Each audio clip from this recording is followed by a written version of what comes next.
We think we're recording. It's 4 o'clock.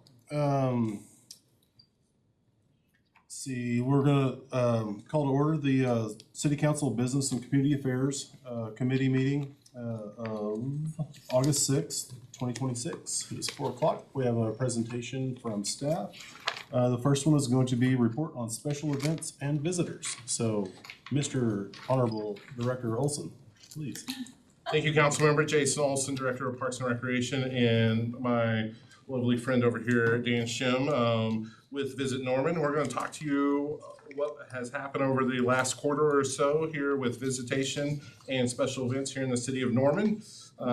This happened, got a little bit out of whack. We were trying to do it every quarter, and we ended up doing this 2 months later. So we're trying to pack in a little bit more information than what we have in our past few ones, but we'll try to do the best we can, trying to give you a full understanding and scope of everything that's happened over the past, what would be 5.5 months or so. So this is the very first chart you see right here is visitation inside Norman.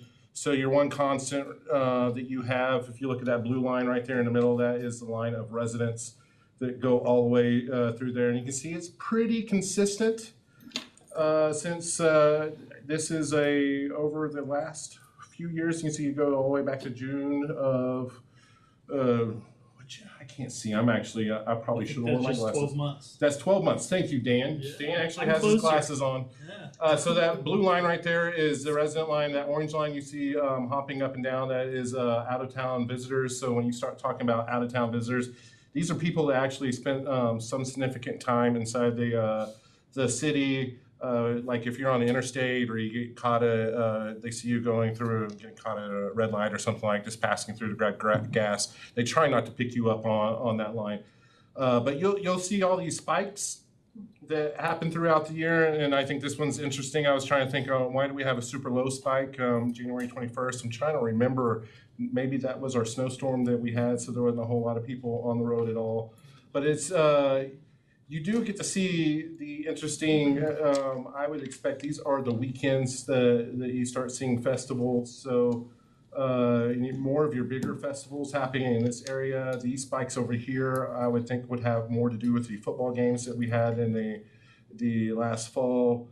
So it's always interesting to see how that goes. It's almost a little bit like a little heartbeat. I would hope our hotel data would go along with that to show some representation of the spikes. But we like to also go through there and hop into a lot of our Norman Ford parks. These are Griffin, Reeves, Westwood Family Aquatic Center, the Young Family Athletic Center. This big red spike you see at Reeves, that is the medieval fair. And then you'll see the blue line right here that correlates with your fall season of soccer, NYSA out there, and you also have your fall season of baseball. And you can see that the YFAC always pretty decently consistent, hovering about 50,000 visitors a month in that range. Typically when we start school and we're hitting this period, we actually talked about this today in a meeting, we're going through our slow period, which is the fall, when kids get back in school and you start seeing more of those outdoor sports, baseball and fall ball that happens outside, your fall soccer. You see those dips in numbers of our visitors out there at the Young Family Athletic Center. More specifically, we're hopping into Griffin, and you have your past 4 years of data. You can see that we've gone up a little bit in the past 12 months, about over 400,000 visitors out at Griffin Park. Dan, going back in your memory banks, what do you think this spike is here in February? At Griffin, February 27. That they do a tournament, but that's not fall. Yeah. I would have to go back and look, Jason. That's interesting. So we would have to figure out what that was. But as you can see, we're steadily growing every single year with the amount of people that are going out and visiting Griffin. That means that our soccer program is constantly growing, and also visitors to a dog park and disc golf and everything else that happens in that area of town. Reeves Park, your big spike you see right here would be the medieval fair. As you can see, there's a little bit more ebb and flow happening out there at Reese Park. I would imagine in 2023, that was a year of probably really, really good weather that your visitors do coincide out there depending on weather, especially that huge spike you have at Medieval Fair. These middle years, if you remember the last couple of years, we did have constant rain. It was clear this year, so you can see that those numbers are going back up. But all these little dots right here, those are representing probably our youth baseball and softball that's happening out at the park. Westwood Aquatic Center, another one of our Norman Ford projects.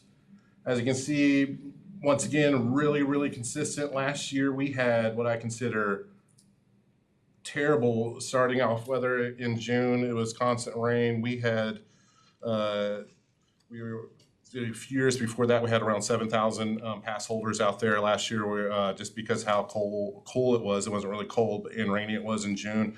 We dipped into about the 5,000 range. We're getting back up to more regular ranges this year. So I think that when you, at this time next year, when you see this, you'll see us back up around the 110,000 range for the year. It's been I know you walk outside and it's miserable, it's hot right now, but when it's miserable hot, that means our pool is doing really, really good out there.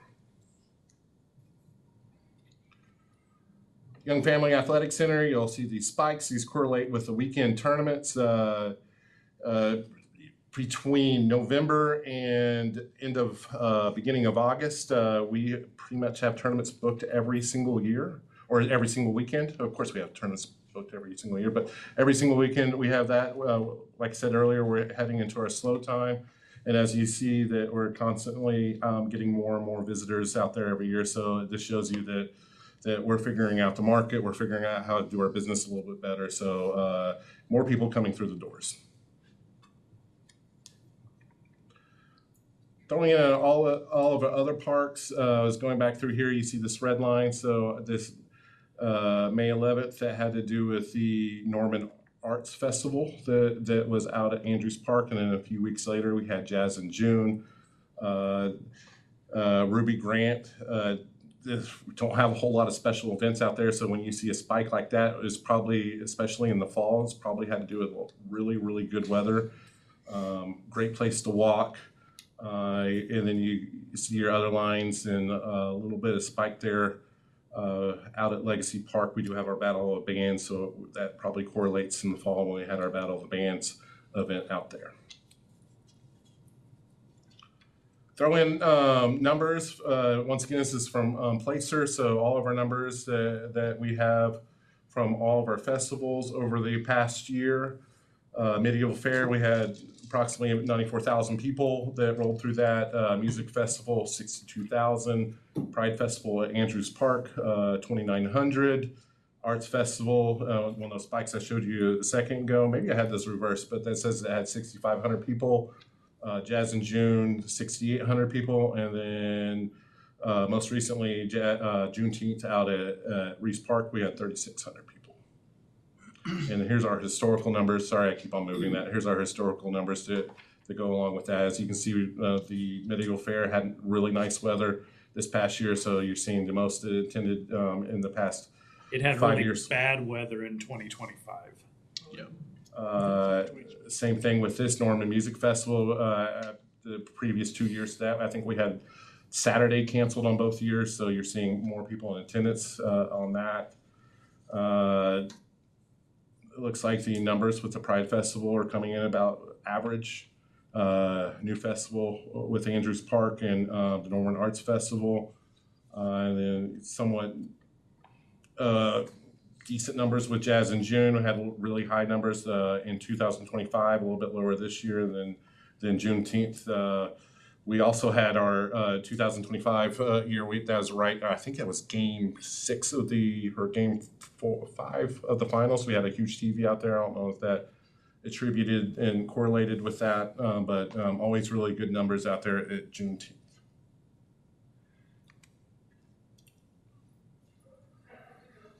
Hopping into our shopping centers, this green line up top is University Town Center. one of the most visited shopping centers in the whole state, is consistently staying high. As you can see, downtown Norman, the red line running through there in the middle, Campus Corner, you always seen those high numbers coming in, correlating with football, of course. Ed Noble Parkway is your yellow number down there, and then the Sooner Mall.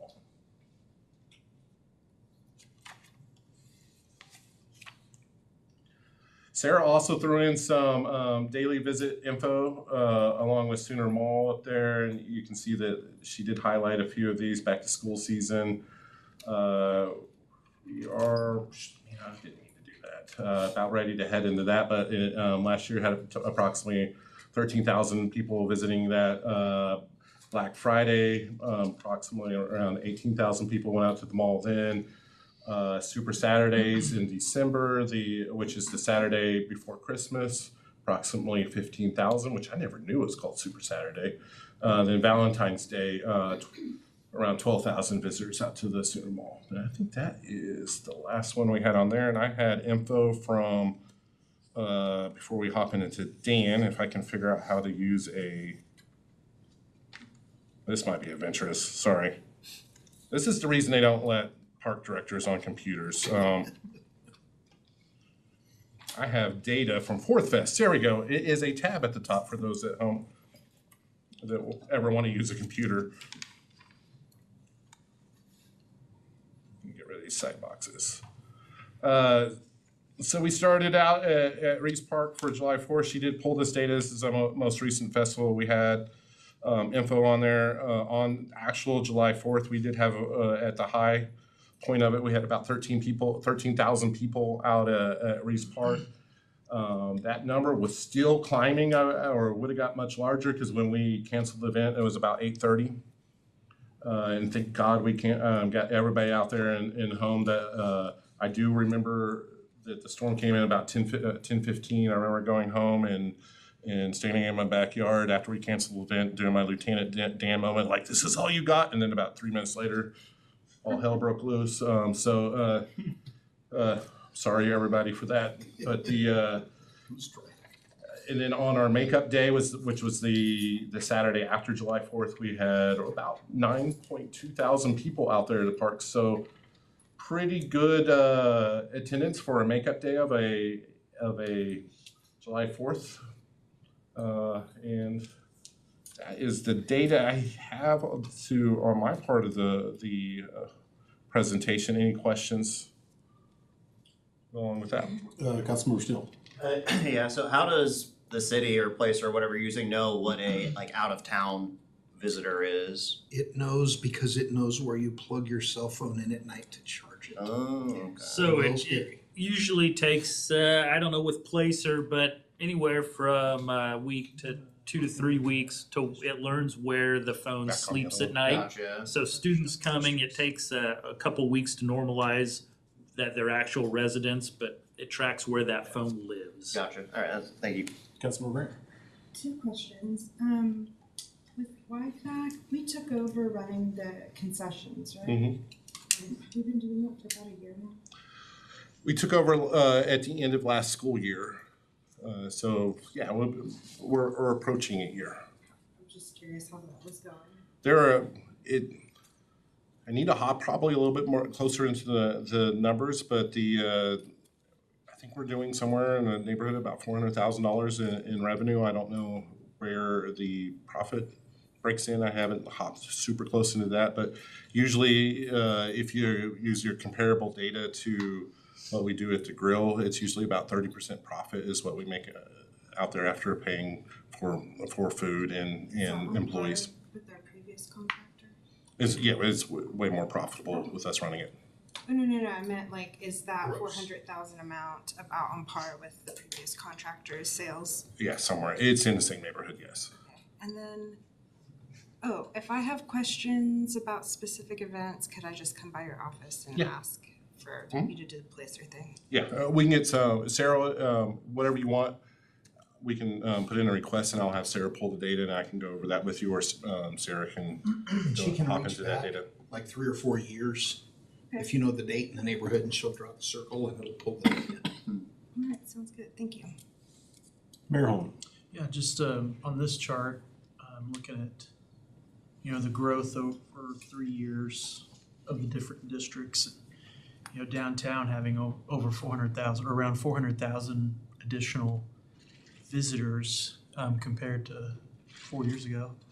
It's pretty interesting, but just it also being just consistent throughout the entire year, no real spikes or anything compared to some other districts. And then how Campus Corner and Main Street or downtown just kind of go back and forth through the year with activity. But it looks like all the districts except for the mall slightly have increased visitors over the last 3 years or have remained the same roughly. So I think that's pretty good. But it'd be good to know why are there 400,000 more visitors to downtown Norman in the last 3 years? Or what's been added that brought them, or what events? Norman Music Festival's been going on for more than a decade, so we know that brings people. But yeah, what else is going on? If there were any other details we could point to well, University North Park, like is that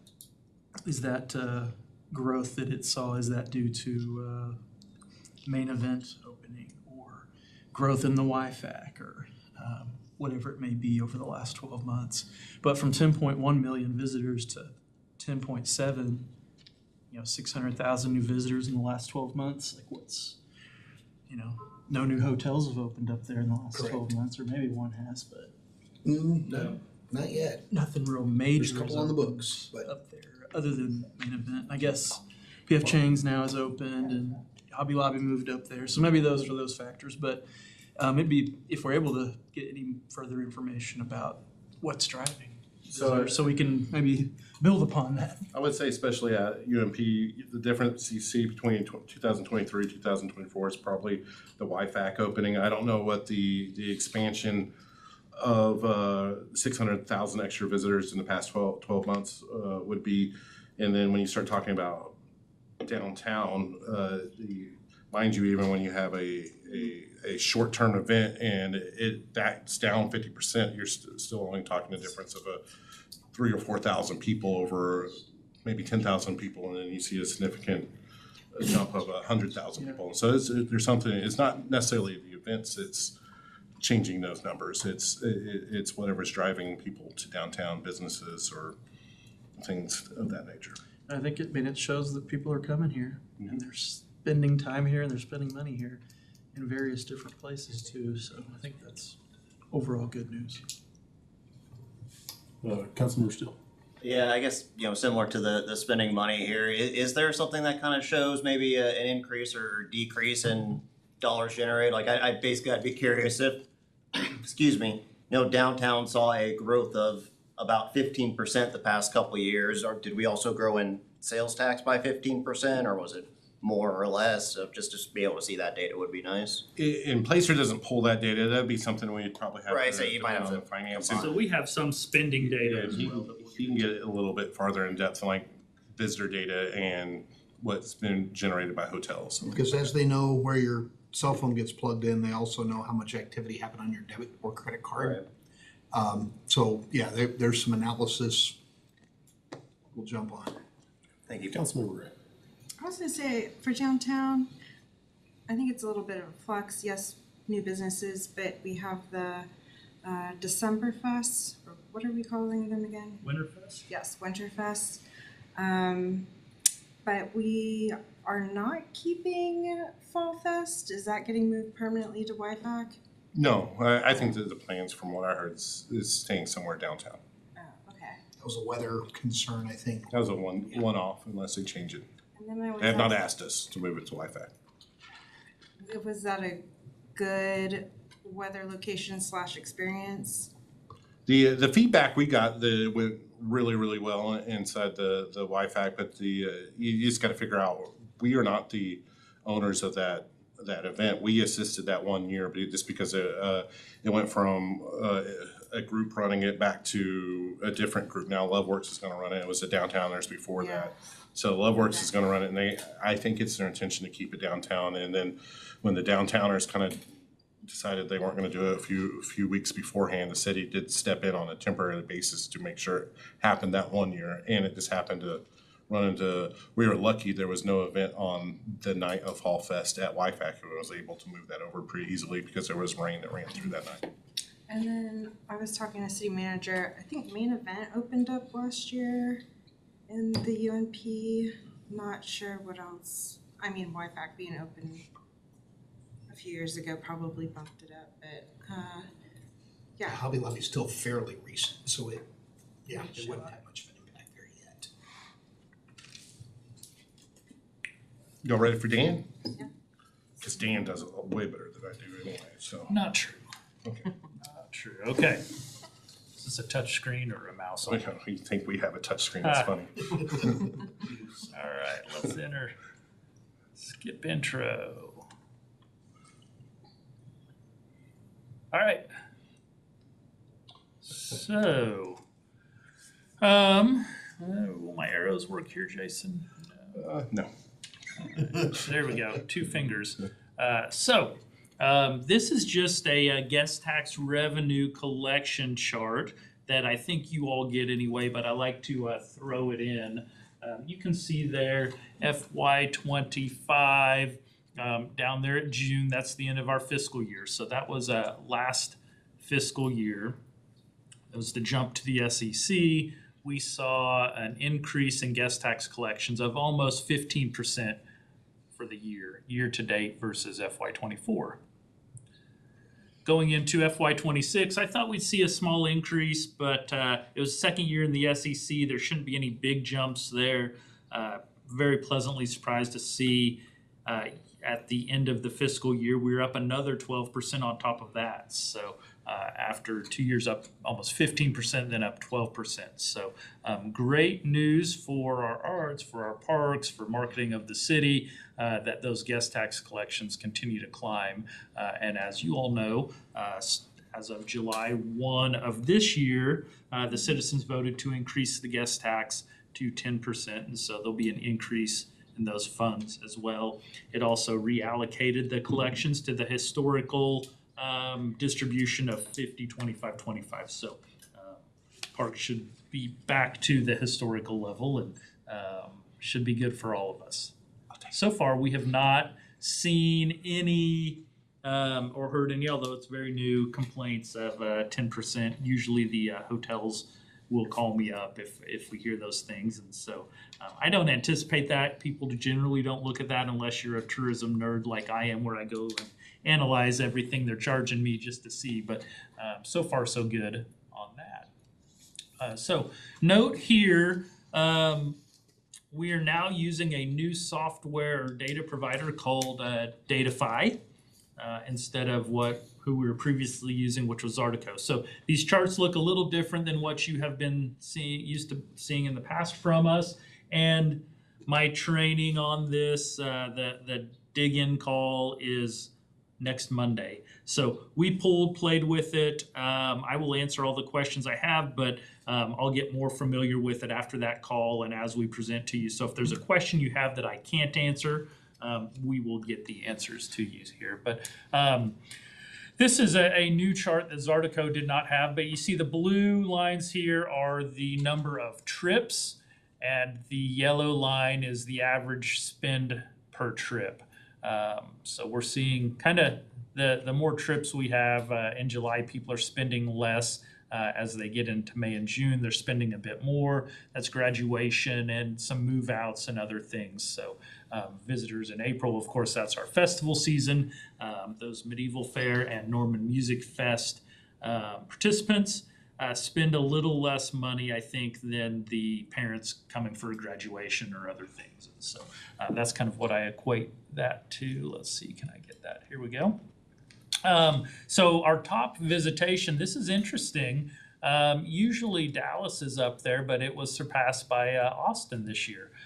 So you see here the where our visitors are coming from and how long they're staying. And we use this data to kind of look at where should we be targeting our dollars towards, who's coming the most, who's staying the longest. And then if you look over here, who's giving the most spend. And although Dallas isn't our top visit or our top origin market, they are our top spend market. So we want more of those Dallas folks to come and spend more. Tulsa's also one of those low-hanging fruits for us. They're spending a lot of money when they're coming as well. The Sherman Ada one, when you see that in there, I always put a little grain of salt with that one, because there's a big, I don't know what you call it. My IT folks and marketing people would know the term, but it's like a big IT hub, pipeline for internet. So it skews some of the data that we get on where that spend is coming from there. So the rest of these are good. Sherman Ada is a little bit skewed there. Whoops, wrong way. All right.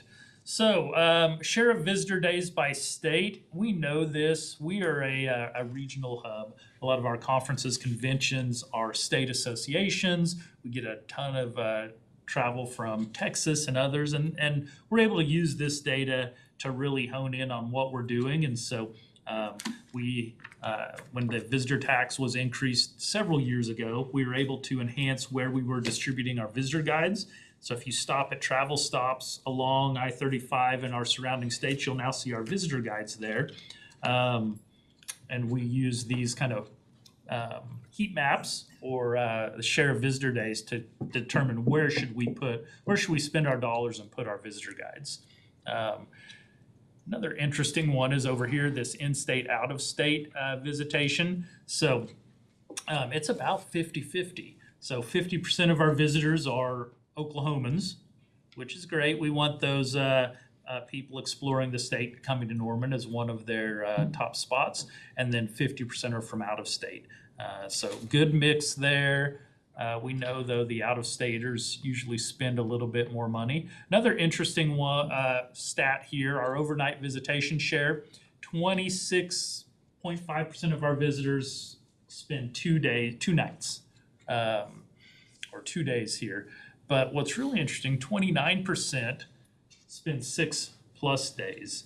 So those are, if you look at our Airbnb data, they're probably staying at those Airbnbs, but also the Postal Training Center makes up 30+% of our room night inventory, our hotel inventory, and those students are coming and staying, sometimes 2+ weeks at a time.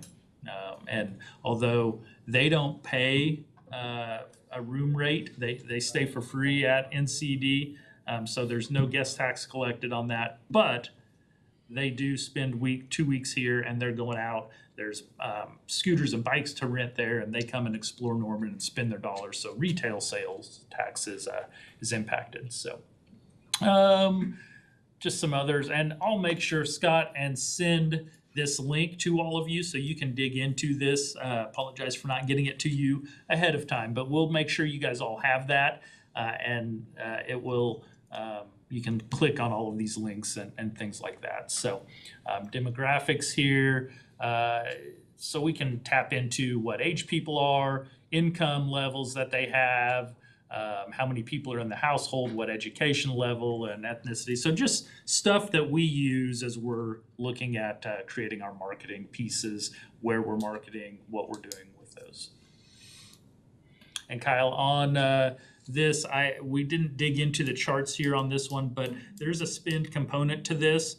And so I will play with that more, and I owe you a meeting to sit down and talk about what we do. I'll learn about this, and we'll dig in, and I'll be able to show you spend data that we have, and we'll include that in our future reports here. Appreciate it. Yeah. So here's our hotel analytic data. And what this is the hotels self-reporting what their numbers are. Occupancy, ADR is average daily rate, and RevPAR is revenue per available room. And I break this down by 3 categories. So this first one is all Norman hotels. And this is reporting. There are a few that don't report in here, so we're closer to 3,000 hotel rooms as our total community inventory, but there are a few that don't report here, and that's why that's a little lower. But you see that occupancy rate, and I can't tweak the ranges here. I can look at a month to month, but this is a 12-month occupancy rate. 41.3% for all of our Norman hotels.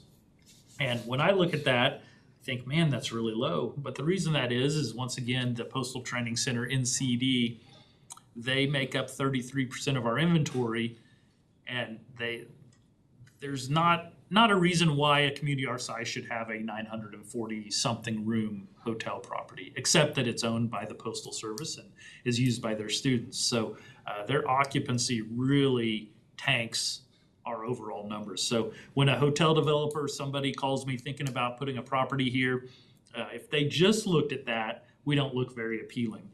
When they do call me, I'm able to dig into it and explain to them a little bit better. And so you see here ADR, $124 per night, average daily rate, and their RevPAR is a function of how many rooms they've sold, revenue per their available room versus what they're getting for it. And so those hoteliers and developers like to see that number higher than 51. When you look at our all Norman hotels without NCD, then it starts looking a little bit better. You see there 1929 number of rooms. Our occupancy rate jumps up 13% to 54.2. ADR doesn't move a whole lot, which is interesting. And then but the revenue per available room, so the profitability of the hotels is way better. And then finally, if you jump down the key data hotels, so these were the reason we tagged it that, and we'll change it. These were the hotels that our previous data supplier gave us actual information on the credit card swipes. And so we'll have this in the future again, but it may not be called key data. And so these are kind of our top 10-ish or so properties. There are branded hotels, the ones with flags that are along I-35 there and have corporate support. And you start looking at that and it looks even better for us, 58.3% with $150 per night ADR and 87 RevPAR. So 54%, if you're looking at the inventory rooms without Postal Training Center. Even though it is it's open to the public, even though it doesn't look like it, and has a guard shack in the front that makes it look like a federal building that you're not welcome. But it is open, and there's nobody in the guard shack, and you can drive right past it. And so That's right. They do have some great amenities out there too. Yeah. You can go buy a day pass for the pool. You can buy a membership. gymnasium, cafeteria, and the Legacy Trail at some point will take you from the Postal Training Center to the lake for those that wanted to use it.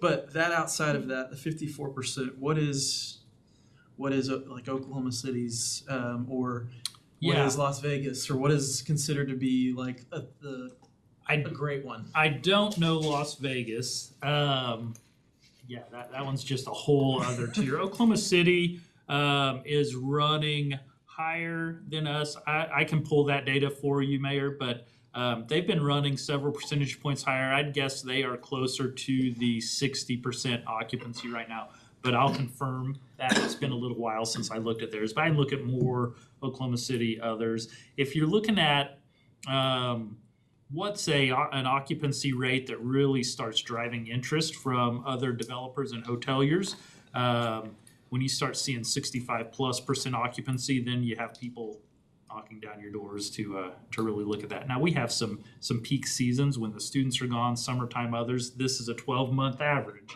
So certainly during our busy seasons, we are way higher than this. And right now we're coming out of a pretty slow season into December, January, February, pretty slow for us also. Is there a national average for occupancy rate over a 12-month period? I'm sure there is and can get it for you. I don't have that off the top of my head for a national occupancy average. And yeah, and like you said, there's times where you can't get a hotel within 20 miles of here, like during the playoff game. Mm-hmm. So, okay. Some of the things we think about with the Olympics coming to OKC in 2028, the ability to use Placer and CoStar and really measure the impact of, kind of a once in a lifetime event from our perspective. Every hotel throughout the entire metro will see Airbnb activity because we get hotel bed tax from those rentals as well. And then we'll be able to see the spend, and those will be from international travelers. So it should be just fascinating to compare that big giant blip we anticipate I versus. just got back from a conference where I get to meet with my peers and ask what they're doing, but with FIFA and the World Cup here, not in Oklahoma, but in the US, we got to learn a lot of lessons from there. And Boston was a site of one of the World Cup games, and Providence is right next to Boston. Providence did not put in any money towards getting the events, but they really capitalized on it, much to Boston's chagrin. Boston put in all the dollars and had to do all the red tape and jump through the hoops, and then Providence put up a fan fest zone and decorated one of their big buildings like a soccer ball, and they saw a ton of business from it. So that's something we can do with Coach Gasso being the coach of Team USA. The practices, I think, probably going to be held here, putting up some fan zones and other things that will capitalize on the Olympics. Councilmember Ray. I'll start with, do we know how many hotel rooms? Well, I guess we haven't started fall football season, but I could have sworn a former council member Hinkle had been asking about what we were losing to OKC and other communities. The leakage, well, we know our hotels are full during football season. And so this is the analogy I use a lot is building a church for Easter Sunday. We can never build enough hotels where there won't be leakage to Oklahoma City. There's 86,000 people in the stadium and 3,000 hotel rooms here. So the entire metro fills up and sees a boost for those. And I have numbers from the first two SEC seasons to see what happens to Oklahoma City's occupancy rate also, and it definitely goes up. Where we do see some, where we'd like to improve upon, and I don't want to build so many hotels that they're not profitable when it's not football season, but how do we keep more of those fans here, get them here on Friday nights, whether they're staying or not, because our hotels are full, we can't fit anymore. But come here Friday nights, what can we do there? Come earlier during the game. And so we're continually working to market and try and get people to come. And with these SEC schools that maybe haven't been here before, we're using that as an opportunity to create new traditions. At Kansas State, Iowa State fans that have been coming for decades had their traditions, and that's what they did. Here, we'll make sure their tradition is coming Friday and Saturday to Norman and staying here and spending money. And so we were just at SEC Media Days, talking with all of those schools that are visiting and their media, kind of promoting what Norman has. And so we're continuously thinking about that and how do we drive more business to Norman. And then Cleveland County's hotel, that's still happening, right? The downtown hotel, Yes. Is that what the working name is? Yeah, I just or- met with the development team. They should have finalized their operators agreement. They've actually been in conversation with the folks at the Noun, just learning some lessons about, hey, we'll tell you what we did early that may not have been to our advantage.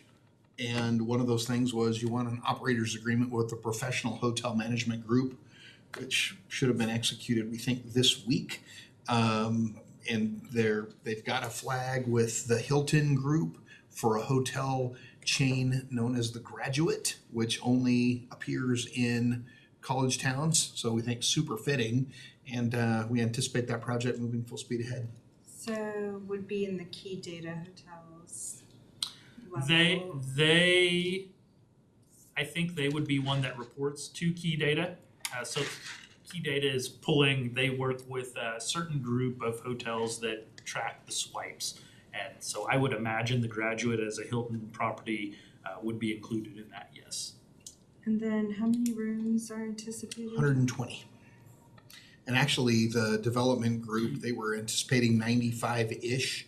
And Hilton looked at the property, the project, its proximity to everything, and said, we think we want 120. So 120 it is. How's the parking garage situation that's to go? It will grow to commensurate the additional room addition. And they're anticipating it'll be 5 stories as tall as the hotel. Fine. I have also talked with them about making sure they go down to Grapevine and see their transit-oriented development.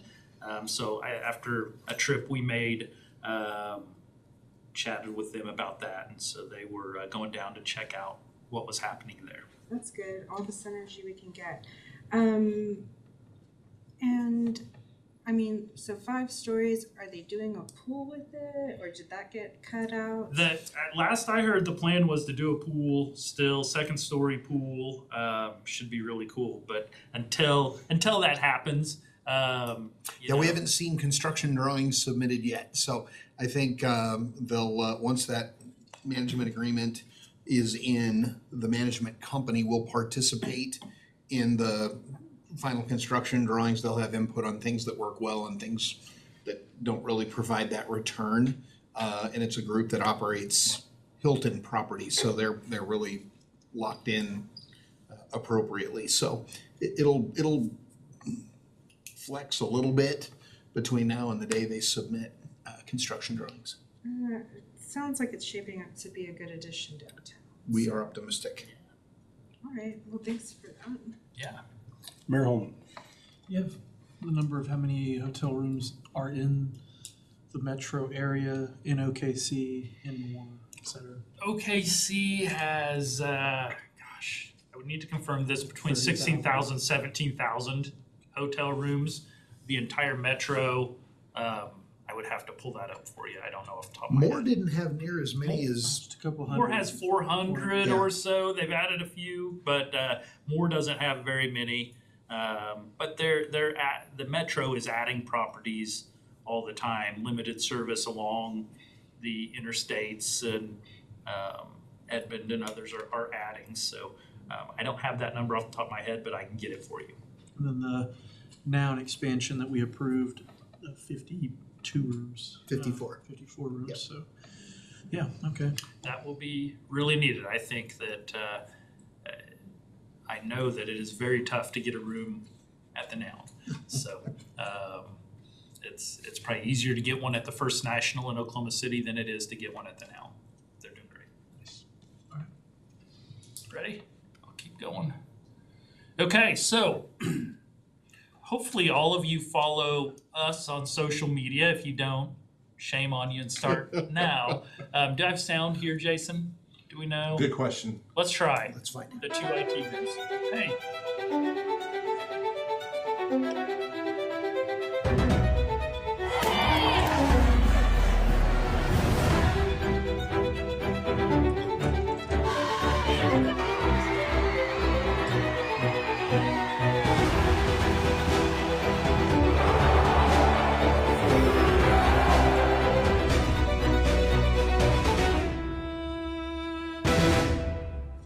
So as you see, Norman was nominated as one of USA's best college sports towns. You can vote for another 11 days. We're currently in 5th place. We'd love to win, but let's keep at least top 5. There were 20 plus communities nominated for this, so if I won't make a show of hands, but if you haven't signed up to vote yet, go vote. You can vote daily. Let's move Norman up to from 5 to, if we make it to 1, that's great. But we started off the first couple days number 1, and my team was so excited, and then Tuscaloosa passed us shortly after that. But go to usatoday.com to vote, or you can scan this QR code here that I will get to all of you guys. So that's fun and exciting. We all know how great Norman is on game days and things, but to be recognized by USA Today is exciting. And once that's done, we'll promote it and do some press releases and other fun stuff. So we've changed a little bit how we look at doing our marketing. In the past, we had focused on kind of general Norman pictures and themes. Just come visit Norman. And we tweaked it to and I didn't show them here all to you, but there are a few here. We tweaked it to specific things, whether it was NMF or Medieval Fair, Jazz in June, others, and really put those individual ads out there. And I call these the stalker ads, the creeper ads, where Daryl, you were thinking about buying a pair of socks, and then all of a sudden it just pops up on your socks pop up on your feet. So we do the same thing. probably not as sophisticated as those multi-billion-dollar corporate companies, but so we have exceeded all of our national destination marketing benchmarks on our ads in the way we're doing this. So we've been thrilled with that, and we'll continue to do that. We also have in front of you our hot off the presses, brand new visitor guides. These came to us yesterday, and they literally were hot off the presses, being in the heat out there. But thumb through these. We have them before school and before football. They're distributed. 70,000 of these are distributed throughout those visitor centers that I was telling you about. All of our conference attendees get these. The hotels pass them out. Students get them. So a lot of good information in here. We did just win last year with last year's guide, the state's best publication. So the team does a great job on these, and we tweaked it last year to be add more storytelling in there. And so you'll see last year we highlighted some locally owned small businesses. This year we did again. You can see, did this not start playing? Come on, there we go. Dan, how many more slides do you have? Just a few. Okay. I'll finish up quick here. So I'll go over that. That was it. Perfect timing. Merrill. Can we get these in every SEC schools town, We could. especially Austin? Yeah, we do highlight digitally. We stock the fans there. It's just an ROI of we do have them along the interstate in Texas. So Austin has some, but to get out to some of those Missouris and others wouldn't necessarily make as much sense for the cost. But we evaluate Get them that to transfer continuously. here. All right, cool. Very good. Anybody have anything else? Thanks, sir. Yeah, thank you very much. Thank you guys. All right. Next item on the agenda, discussion regarding economic development program. Tagging in. I'm waiting on my tech guy to get the PowerPoint. It's so That's scary. dangerous. A little scary. I don't know how this works. What is this? This is Thank you. Alrighty. We talked over the last several months about various economic development things, and then at your retreat, this was identified as a priority, sort of more of an overall bigger picture look at the economic development program. These are some things that we've been talking about over the last several months. Typically, when you're looking at a program or a strategy for economic development, you're looking to strengthen the city's fiscal capacity by increasing the tax base and providing additional support and revenue that helps us maintain and improve local services. You're looking for good quality jobs for your residents that pay better, which results in better ability to afford housing and all those things. And then you're often looking at opportunities to address economic disparities. So this can be housing, transportation, job training, things like that. And so the components of an overall plan usually involves identifying the objectives for economic development, your short-term and long-term action plan, and then policies needed for implementation. These are some things that are possible implementation actions, and I'll cover a few of these just because we've already been talking about them. Dedicating in-house staff to retention or expansion, incentives, targeted infrastructure investments. We already do a lot of that. Job development programs, rehabilitation of vacant or blighted properties, designation, support of industry-specific focus areas, and then funding programs to address those housing needs and transportation and things like that.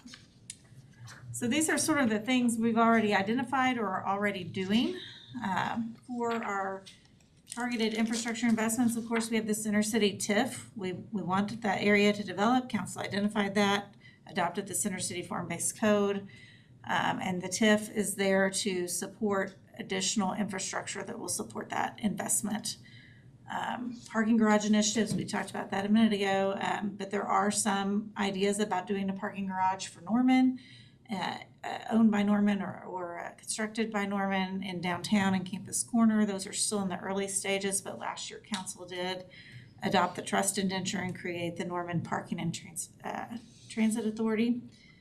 to help facilitate that. And then we are really good about doing periodic transportation bonds, identifying areas where improvements are needed to support growth, things like that. So our last one of those was in 2019, and that's a 10-year program that'll end in 2030. We've talked about incentives for business attraction and expansion. We've already got our economic development incentives policy. I brought copies if anyone needs one. I've handed them out before, but I know our new council members probably, actually they might be in your handbook.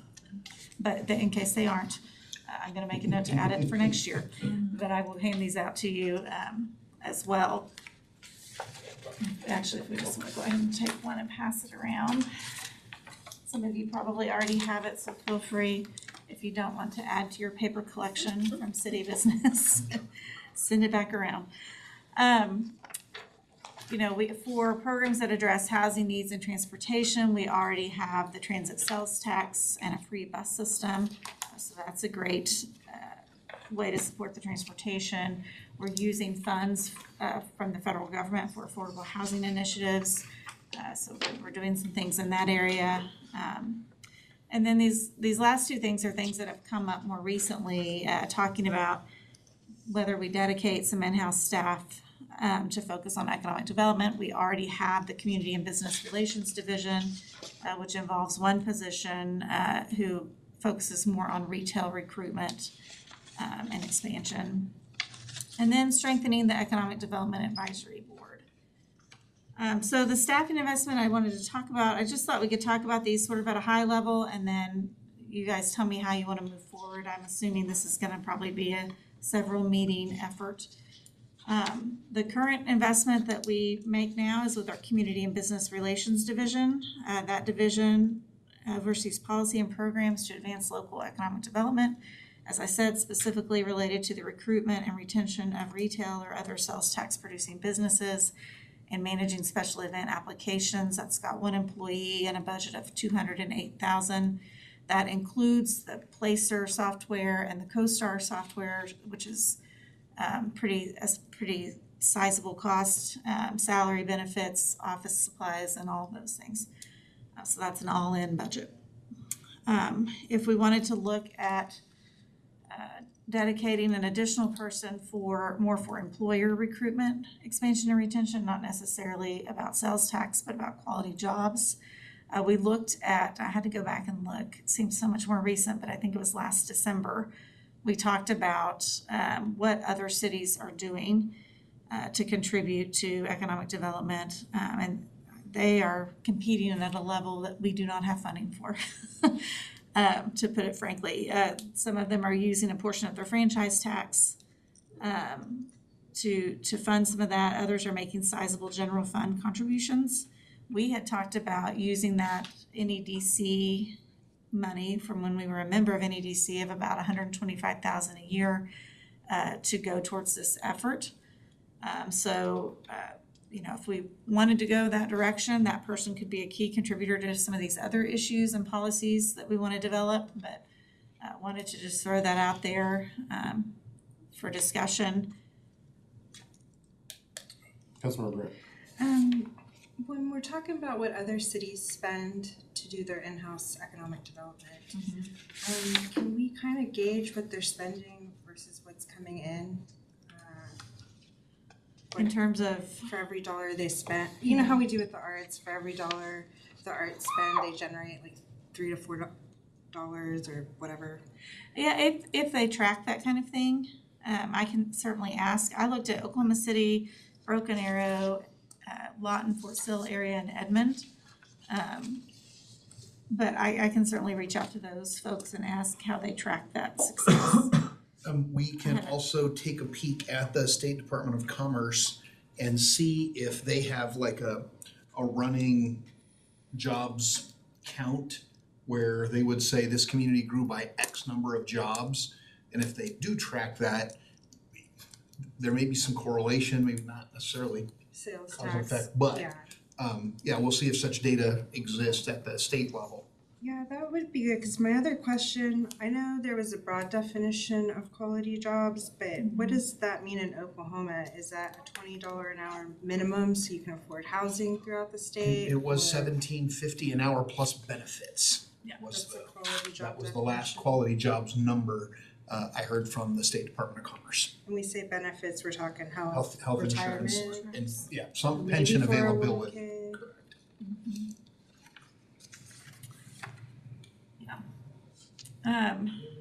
We've talked through the economic development incentives policy, which is what went around the table.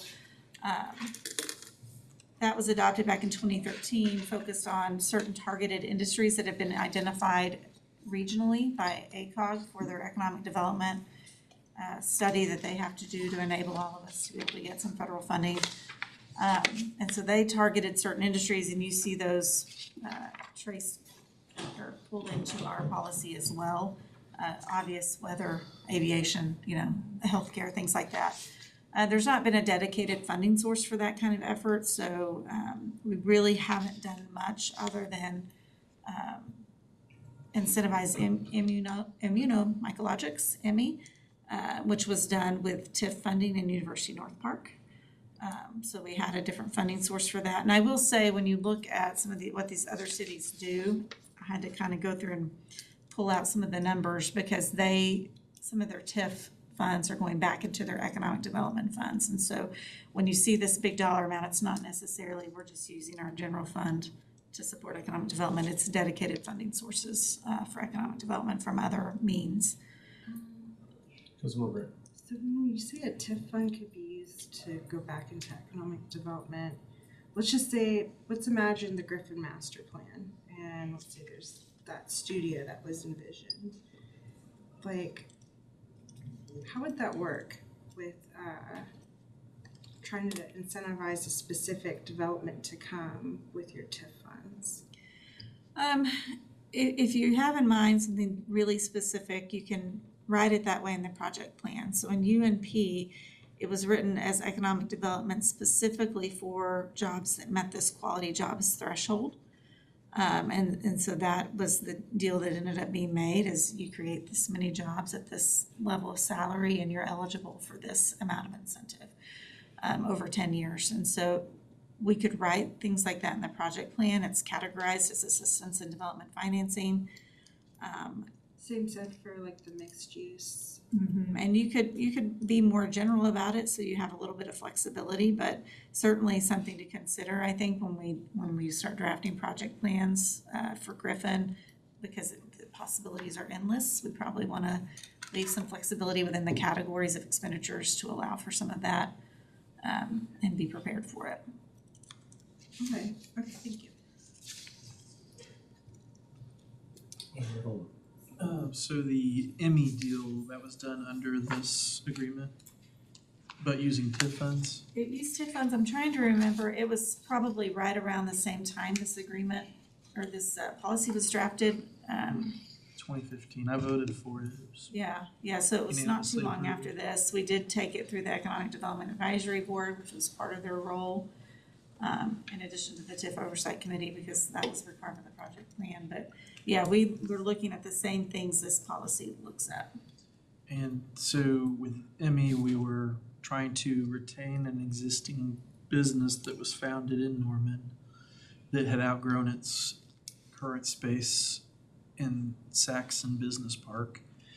And several of their employees worked or lived in OKC, so they were really considering moving there or more, and we were able to keep them using North Park TIF funds, Yeah. land from the Yeah, so Didn't the in that Economic deal, Development NEDC gave them a really good deal on the land that they purchased. And so as they earned those incentives, they were actually pledged back to NEDC to pay them for the hit they took on the land, essentially.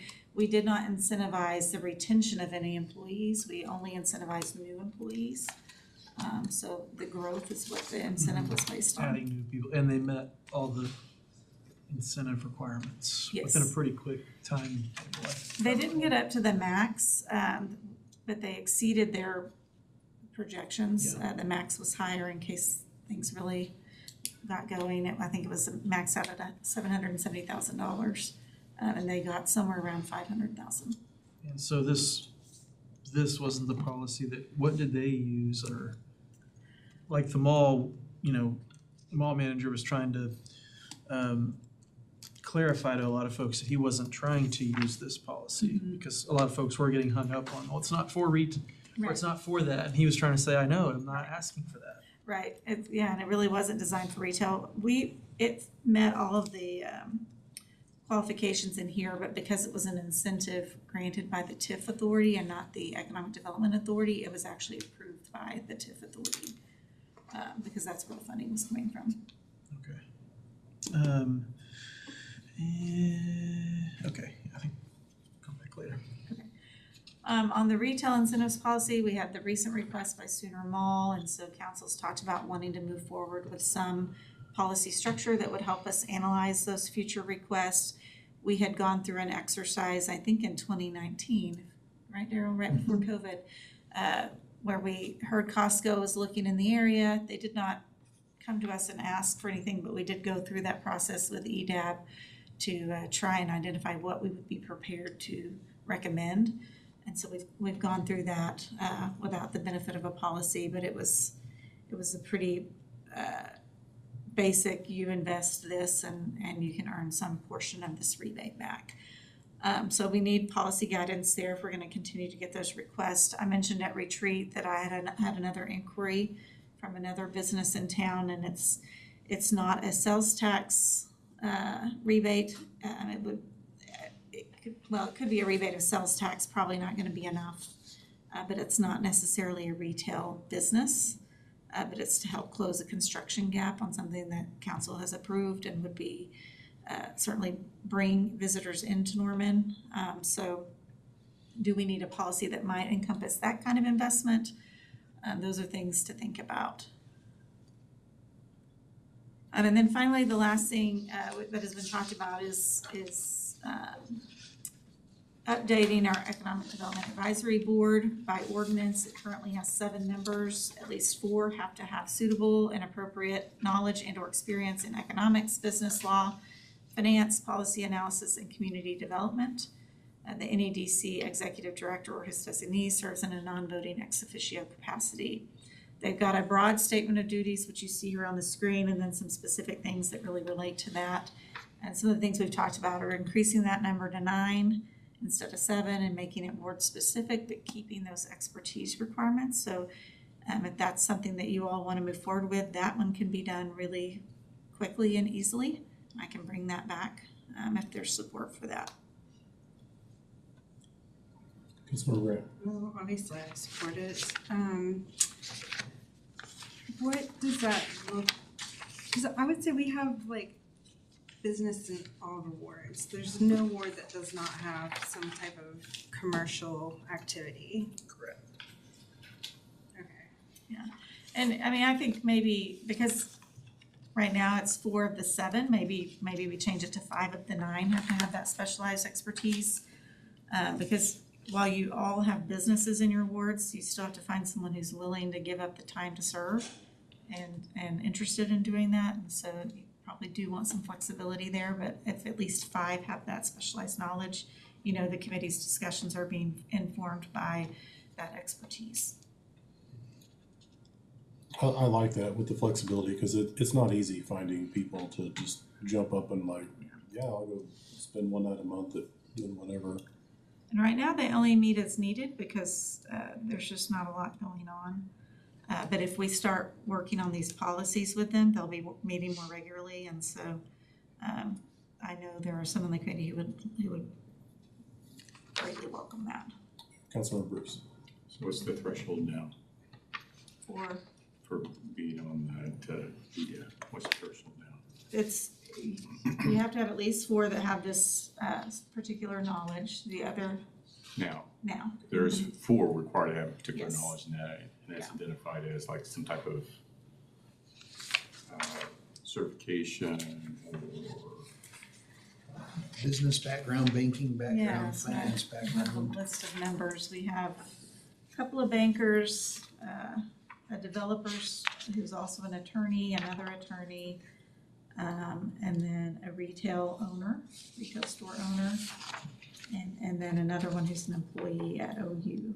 I'm not sure what her background is, but so we have probably 6 of the 7 meet this criteria. Hasn't necessarily been divvied up by ward, so Right. that Yeah, I could think, be a I component. think the complaint has been probably more of them come from Ward 3. Looks like 4 from Ward 3, 1 is one from Ward 4, 1 from 8, and 1 from Ward 2. Councilmember Brand. So I'm interested, obviously, in whatever types of large businesses could come here. But I also think there's a place for micro business and incubators, especially as it relates to info. And we also have home occupations. So does EDAB work on like micro business or incubators, or could they? Yes, they could.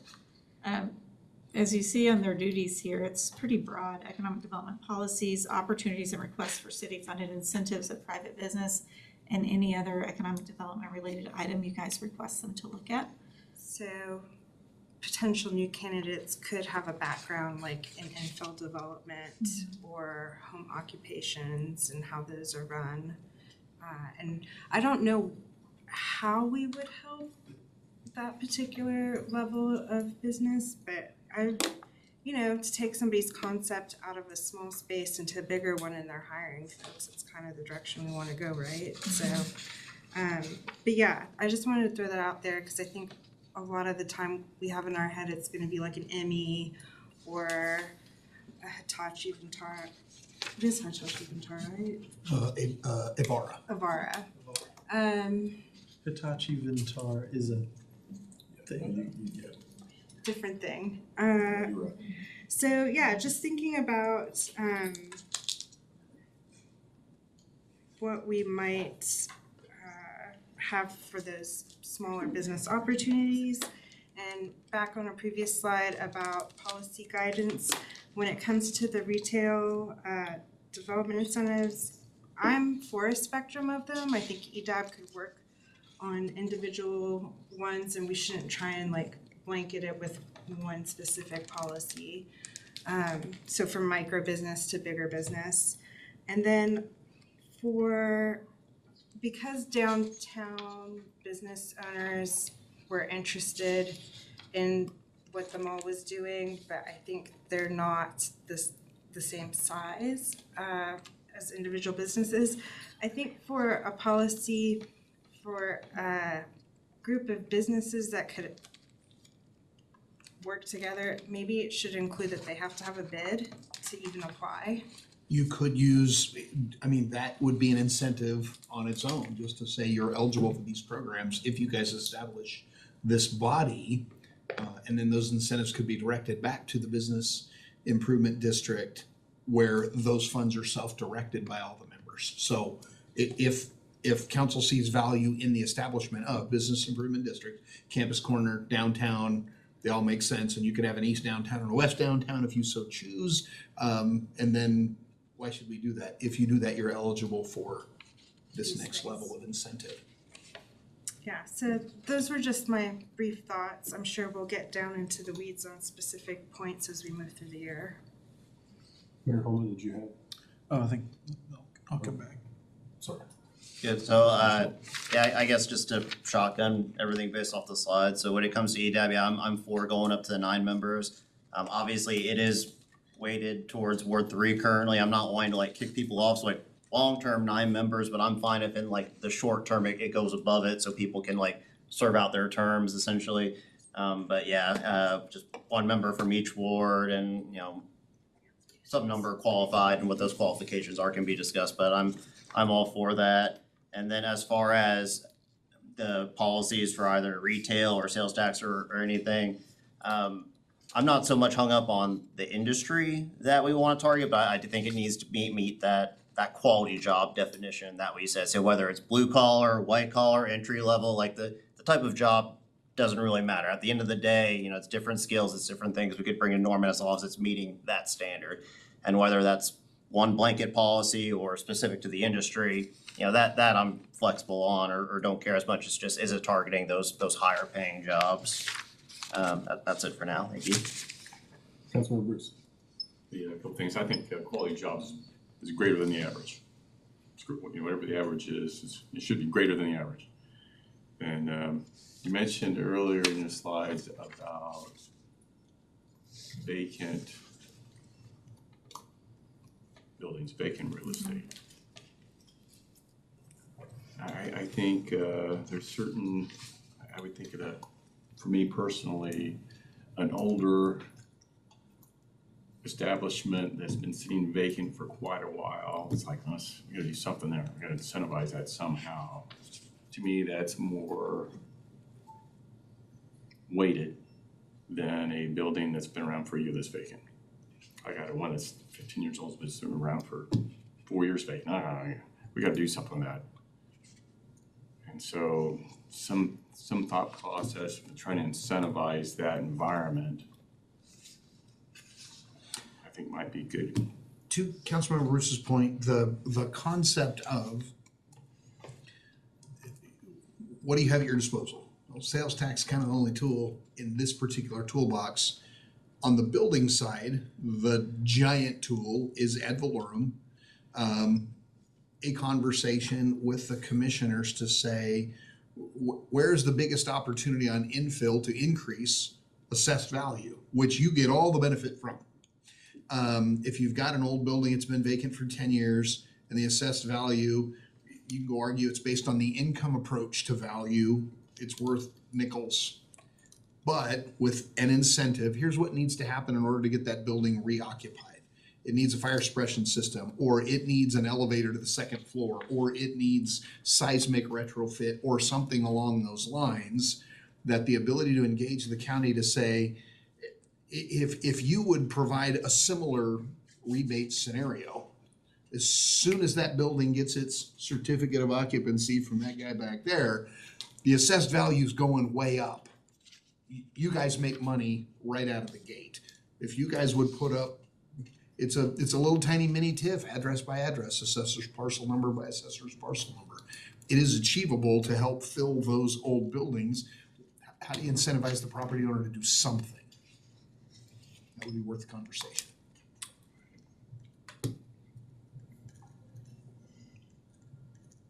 Anybody else? Councilmember Britt?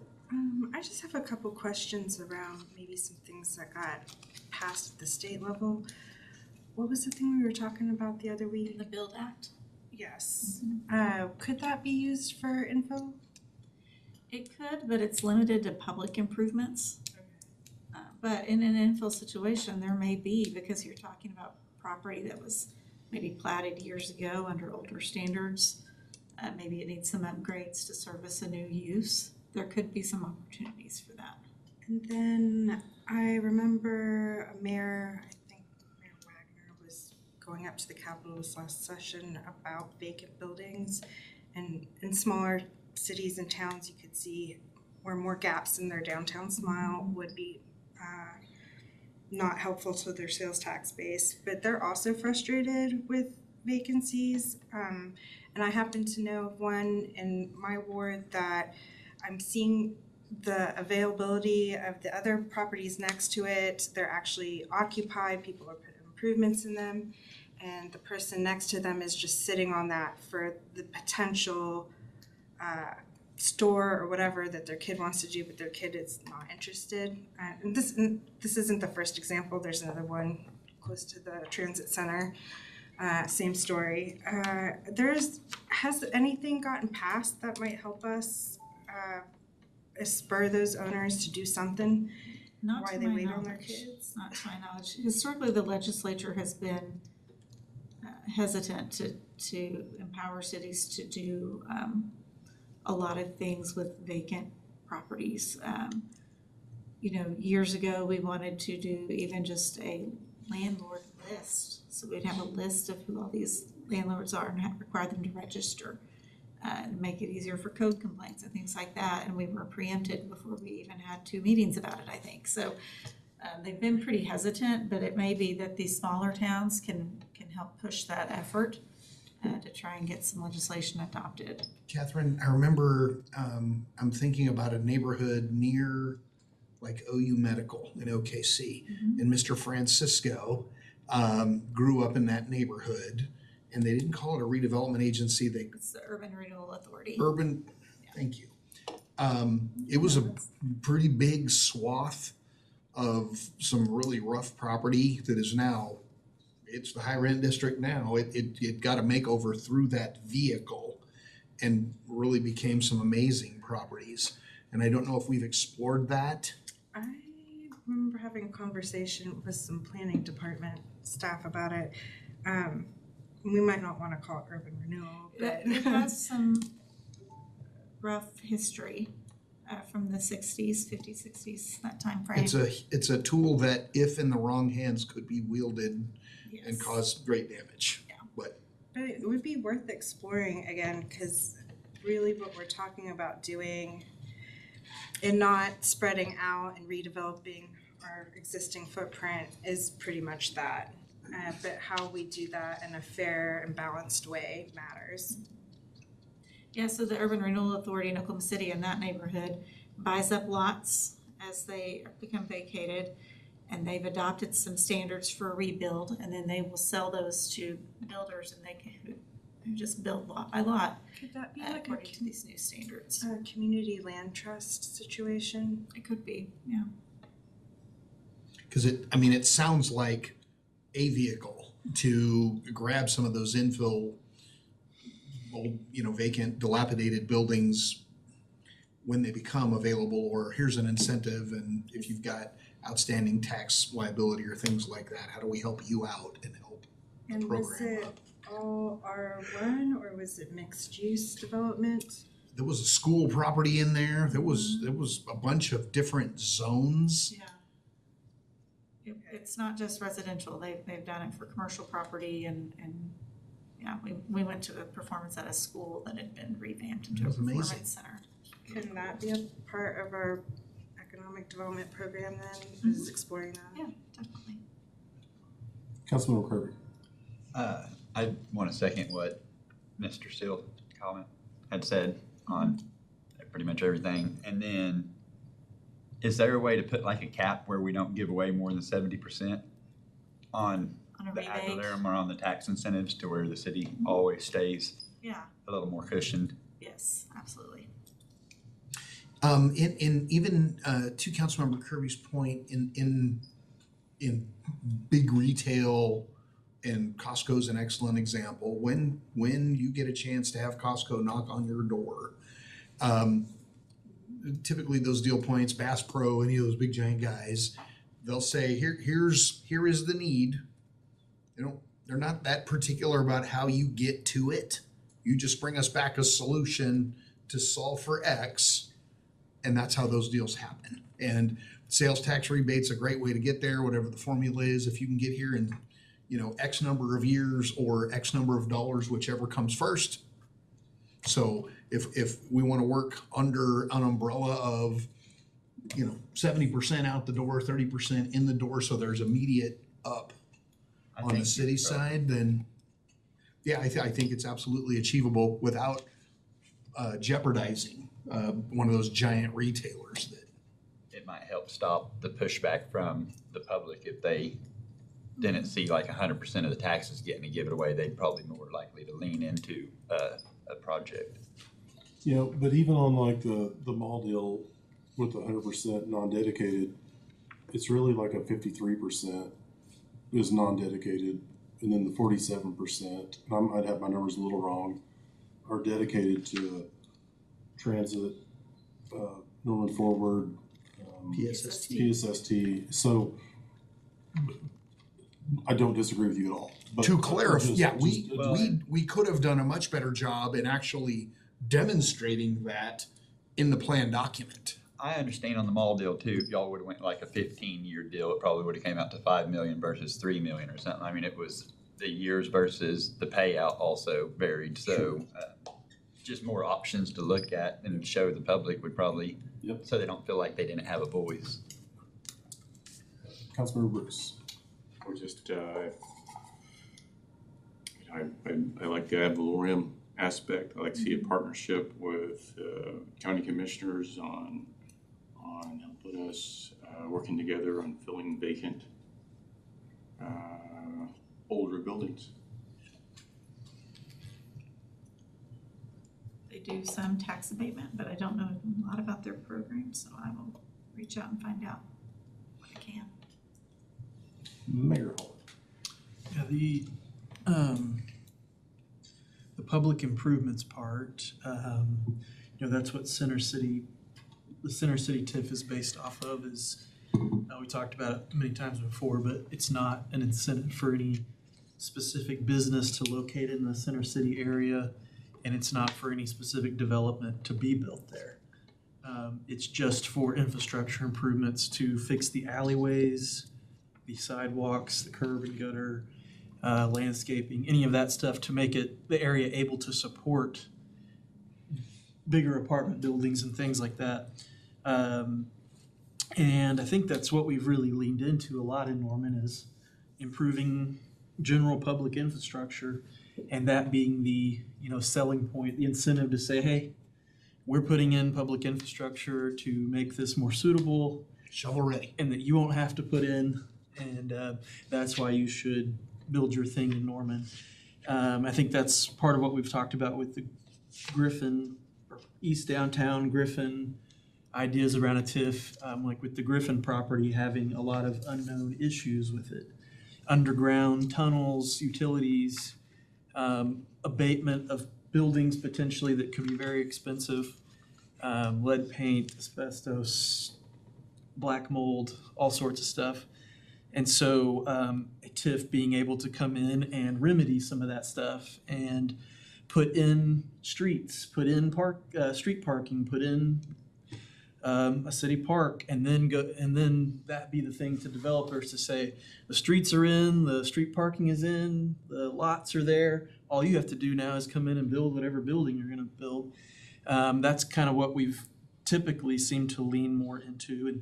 And that thought came up with Perfect Swing about, it's been abandoned to Councilmember Bruce's point, it's been abandoned for 16 years at that point, and always getting questions about it and what's gonna happen and what can be done, and thinking, well, if somebody buys that, it might be very expensive to tear the buildings down, the go-kart tracks, the batting cages, the bumper boat pool, to dig all of that up and redevelop the property could be expensive. So if there were something that could come in and remedy that situation so that they have a blank canvas to work with, that type of incentive, I think we've had a lot of success doing that. In places like Broken Arrow and more, even like in their downtown areas, it's something I definitely want to do in Norman, is they've gone to some of the side streets and taken the space between the sidewalk and the curb and the street, and they've preemptively gone in and put in angled street parking spaces. And they just face an empty lot. There's nothing there. But the street, the sidewalk, and the angled or parallel or whatever we wanted to do is already there, ready to go. So if you drive down in Moore, their Old Town, there's a couple side streets that have new sidewalks and angled street parking in the right of way, but it's just empty lots. They're facing empty lots. So it's there. And so in Broken Arrow did the same thing. And so I definitely would like to see us do things like that, where we're saying we talked about that with our lot across the street here on Gray Street with the two-way project. Is right now there's a driveway facing Gray Street that goes into our lot, but it's just an empty lot and it has access from the alleyway. So I was talking to Daryl about, I'd prefer us just to go ahead and close that driveway, put in the street parking that's there, and then that lot is ready to go when we're ready to sell it or do whatever with it. So I definitely like the idea of continuing to focus on public improvements, and we have all these voter-approved bond programs and Norman Forward and public safety sales tax, which I think are all part of how we sell economic development, or I guess to entice people to do economic development in Norman by saying, look at all these things that we have, the voters have approved, that we're investing in roads and bridges and parks and all these other public safety, and we might be investing a couple, $100 million plus in public safety over the next 10 years, that type of stuff. And then the proof of the investment, I think, was alluded to a little bit, and that was part of, I think, the holdup with the County Economic Development Coalition and joining them was, you know, folks wanting to say, okay, we've invested this amount of money in 30 years into the Norman Economic Development Coalition. What specifically has that resulted in? What quality jobs did that bring us? And if we stay in this coalition, what measure of performance can we expect if we're part of a county coalition and this factory or distribution center goes in North Moore? How does Norman benefit from contributing to that? We benefit from those employees might live in Norman, or they might spend money in Norman. So, having a way to show that if we're a part of it, this is how we'll benefit. And because their formula of each member paying the equivalent of their population, it's, the population of Moore and Noble, Slaughterville, and Lexington combined is only like 78,000 people. And Norman's 130+ thousand. So, and then you add in South OKC, which maybe add another 50. So then you're at 130, plus Norman's 130, and then the 300,000 the county, I think, is paying for their share. So unless there's other funding coming in, I'm not sure how much funding they're bringing. Like, it's less than $500,000 that. Yeah, the other funding comes from Sooner Centurions, and that's Okay, all of our that's- private right. sector that invests in job growth. Banks and car dealers who recognize if people have better jobs, they can buy more expensive cars. So that's the their part incentive. where, if we were a part of that, we would have the, I guess, potential benefit of the additional funding that they're able to get through Sooner Centurions and things like that. And so I think that is something we need to consider, but those same questions about audits and who's able to see the books and things like that, and then how are we able to measure the benefit, the performance of it? So, what quality jobs? As the call center has if it has 1,000 jobs, but what type of jobs are they? Are they paying $12 an hour? Are they paying $17? Do they have benefits? Are those people able to afford to shop in Norman and live in Norman and things like that? And then I think we really do need to explore ideas about, would voters of Norman be willing to approve economic development funds in some form that are dedicated every year? There's $500,000 that's going towards economic development through some form. I'm not sure. But I think it's good for us to continue pursuing this policy. I do support having 9 members and 8 from each ward, and then an at-large member. And even with the current makeup, like I've said, I think the 4 people that are from Ward 3 are qualified to be on there and are good people to have on there. But there is no representation from 6, 5, 1, and 7, so no East Side folks at all. And I'm sure that there's some good lawyers and business people and economic development folks that live in one of those wards or each of those wards. So, but I also agree, I don't want to kick anybody off of it. But as we can work that into it, I think that would be a good idea.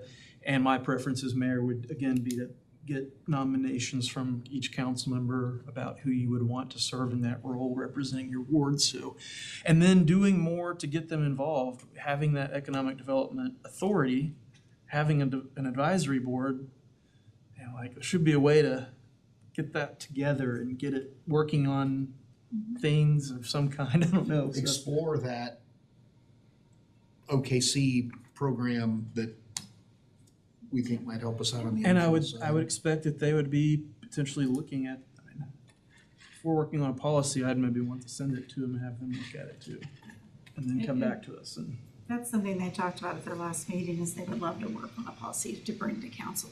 I think that'd be great. So it would maybe take some of the load off council while they work on that, and then bring it back to you guys.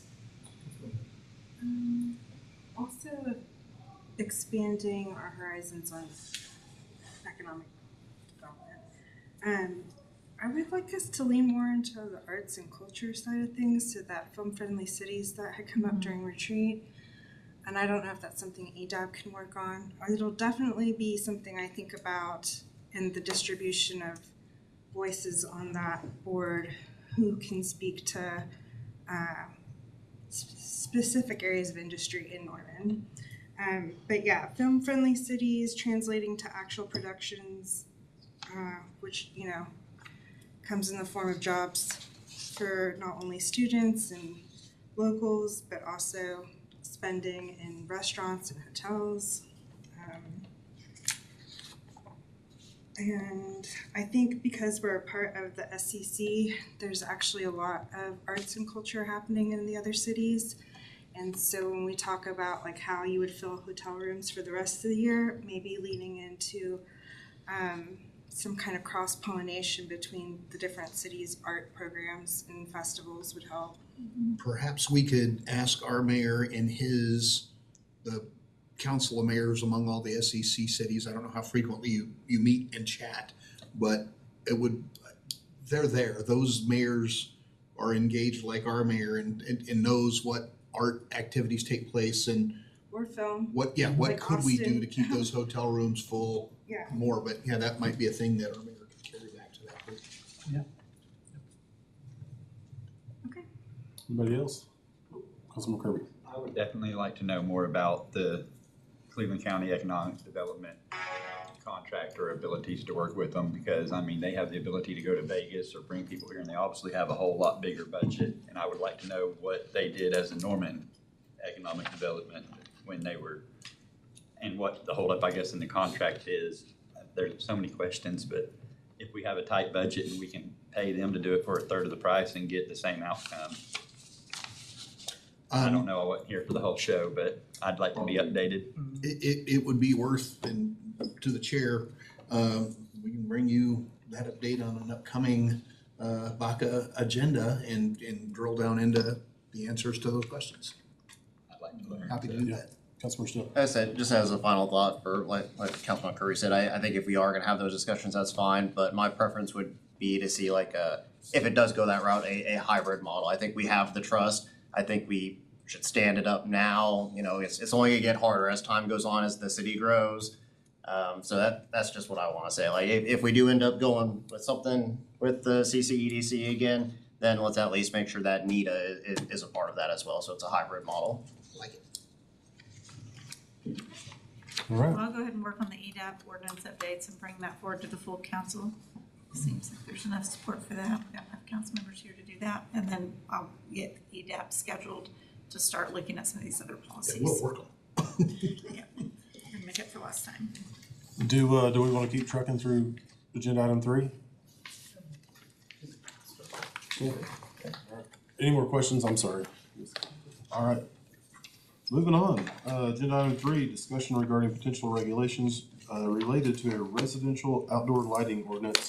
Councilmember Kirby gave me some photographs. Do you want me to pass them around? I just wanted to make sure that they had them because all the neighbors, Okay. And then if we could get these somehow uploaded, talk to Sandra and Yep. Daryl about We this. will make to- that happen. So everybody can see kind of what we're talking about. It will be part of the record, and then eventually when somebody wants to come back and watch this meeting and click the link, they'll be able to see all those as well. Okay. unless there's new ones. See, Rick can even steer the mouse pad, and he's all bandaged up. You should see the other guy though. Oh, All right, this is about our residential lighting ordinance, and to give you a little bit of a background, there is a little bit of a history to this. We actually first considered a residential lighting ordinance in 2006. We were proposing to amend sections 10701 to 10709 to create a light emission standard and provide for penalties for light trespass in both commercial and residential areas. That apparently did not make it to the council stage. That particular ordinance provision defined light trespass as the shining of light produced by a luminary beyond the boundaries of the property on which is located. And I think that's part of the problem, is that definition is pretty broad. And a lot of people thought that it would be really, really difficult to manage enforcing light trespass definition as that broad. In 2011, we did adopt a commercial lighting ordinance. It's currently codified at section 36-549.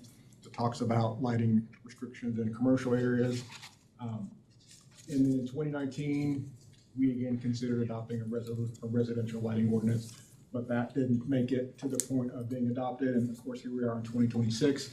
And Councilmember Dixon mentioned the photographs. Just a little bit is sort of, some of the genesis of this particular discussion was caused by this particular issue that we're having at 3500 Grand Canyon Drive. And if you see the pictures and you see the one that's displayed on the screen, that's pretty bright. And obviously very likely to cause problems from the neighbors. So we again started this discussion about what's the appropriate response to something along these lines, especially with regard to providing relief to some of those neighbors in those circumstances. Oh, Councilman Ray. Just a quick question. Do any of those lights face the road? I Yes. believe they do. So, And Councilmember Kirby has been out there. I haven't been out there, but my understanding, he's been out there. I've talked to some other people that have been out there also, and apparently they're bright enough to where they do cause problems for people on the road. like, you might not see an animal come out because the lights are in your eyes. Animal I almost person, couldn't see the curve to take the turn to visit the residents. Okay. when we proposed doing it before, we proposed putting a provision in what is now chapter 16, specifically in article number 12, that established residential outdoor light standings. The first part of the ordinance that we had talked about purpose and intent.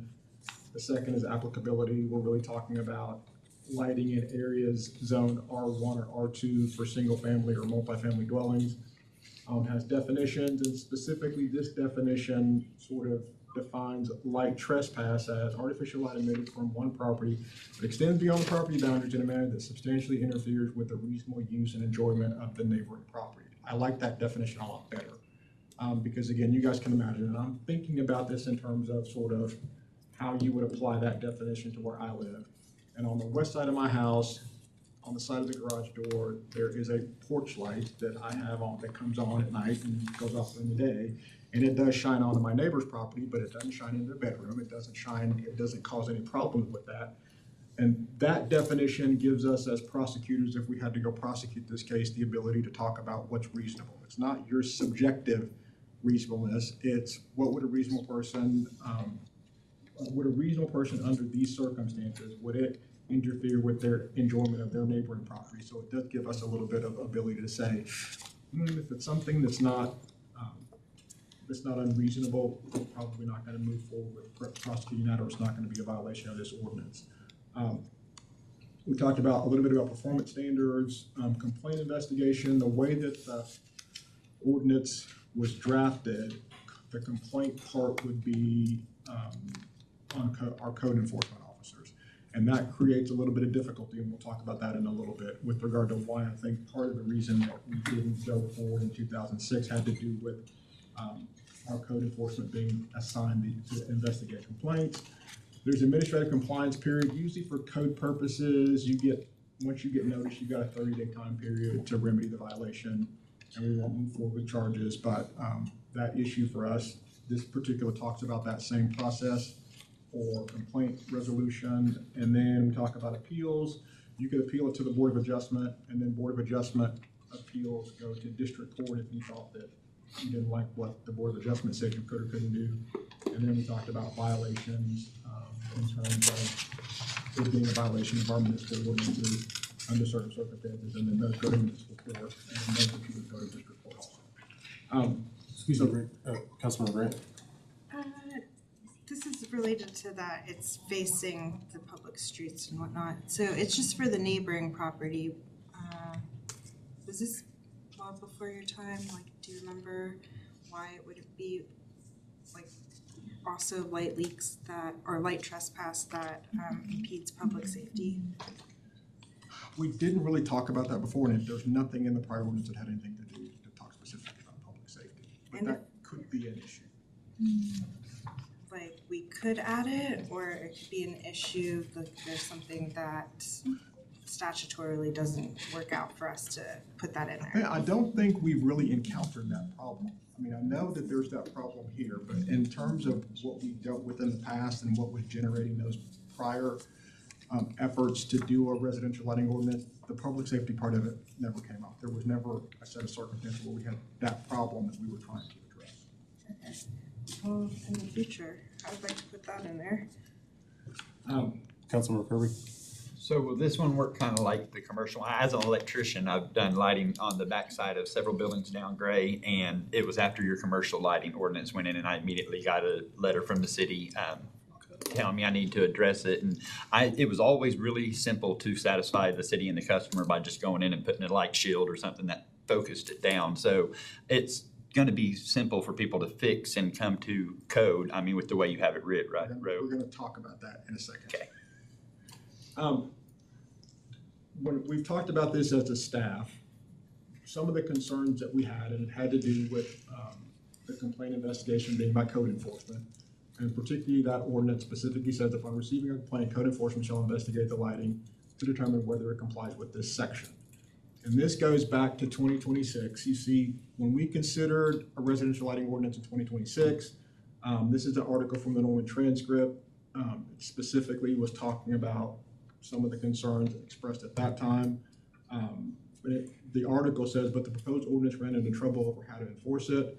And from a staff viewpoint, you're asking for a nighttime enforcement, which will be a problem, said City Manager Brad Gamble, who said evening staff is already having trouble keeping up with their complaint calls from parking in yards and other code violations because of the city's budget crunch. Currently, our code compliance department has 4 code compliance inspectors that are all assigned a different area of town. In 2006, we had 4 code compliance inspectors. So in that 20-year time period, talking to Janita, I'm fairly certain that our code compliance caseload has not gone down, but we still only have 4 inspectors.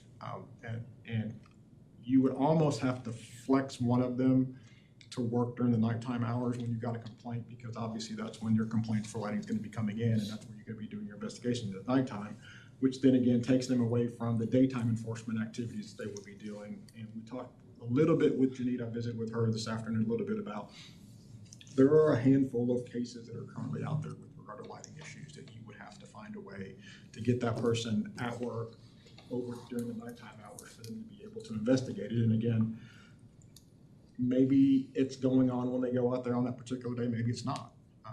And it would be really difficult for them on some occasions. It would be a burden on them with regard to, a burden on the code department with regard to trying to do this solely through the code enforcement inspectors. So when we talked about that as a staff, one of the things that went through my head was, usually for noise violations, we do have 2 provisions. One of them is fairly detailed with regard to decibel levels and things on those lines. The other one is in this provision, which is in the section 24-403 that's specifically about disturbing the peace. And it says no person shall disturb the peace of another by, and it has all those particular provisions in there. C is playing and creating loud or unusual sounds. Usually if we have loud parties, that's what the person is going to be cited for. And then we talked about possibly adding a subsection F that says, essentially would say, no person shall disturb the peace of another by creating or maintaining light trespass that substantially disturbs the peace, comfort, or repose of occupants of neighboring property. Light trespass means artificial light originating on one property that extends onto another property and substantially interferes with the reasonable use and enjoyment of that property.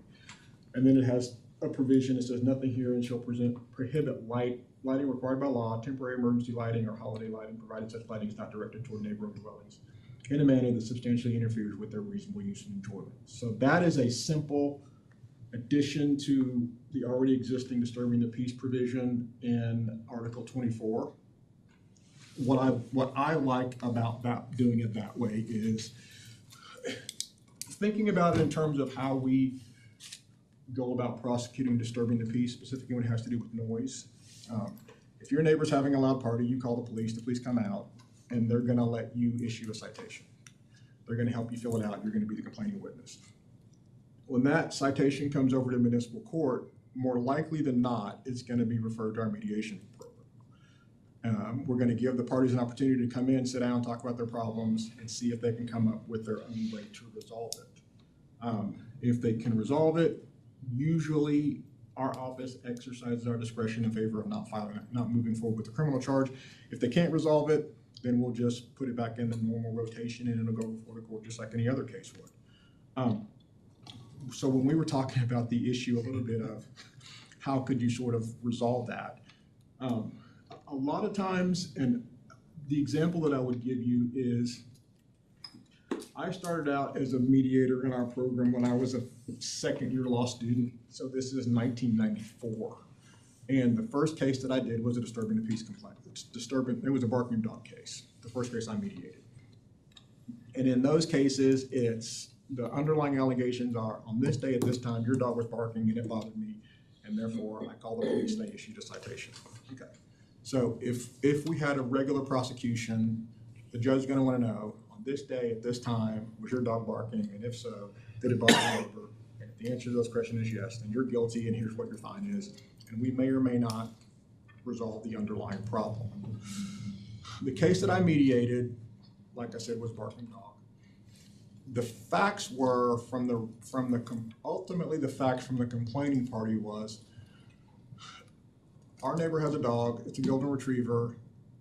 They let it stay out in the back, it lives outside in the backyard overnight, it stays outside the backyard. We back up to a wooded area, so when there's critters out there over the nighttime area, and it notices that it barks. But the only time it really bothers us is during the spring and the fall, when the temperature at night is such that we can sleep with our windows open.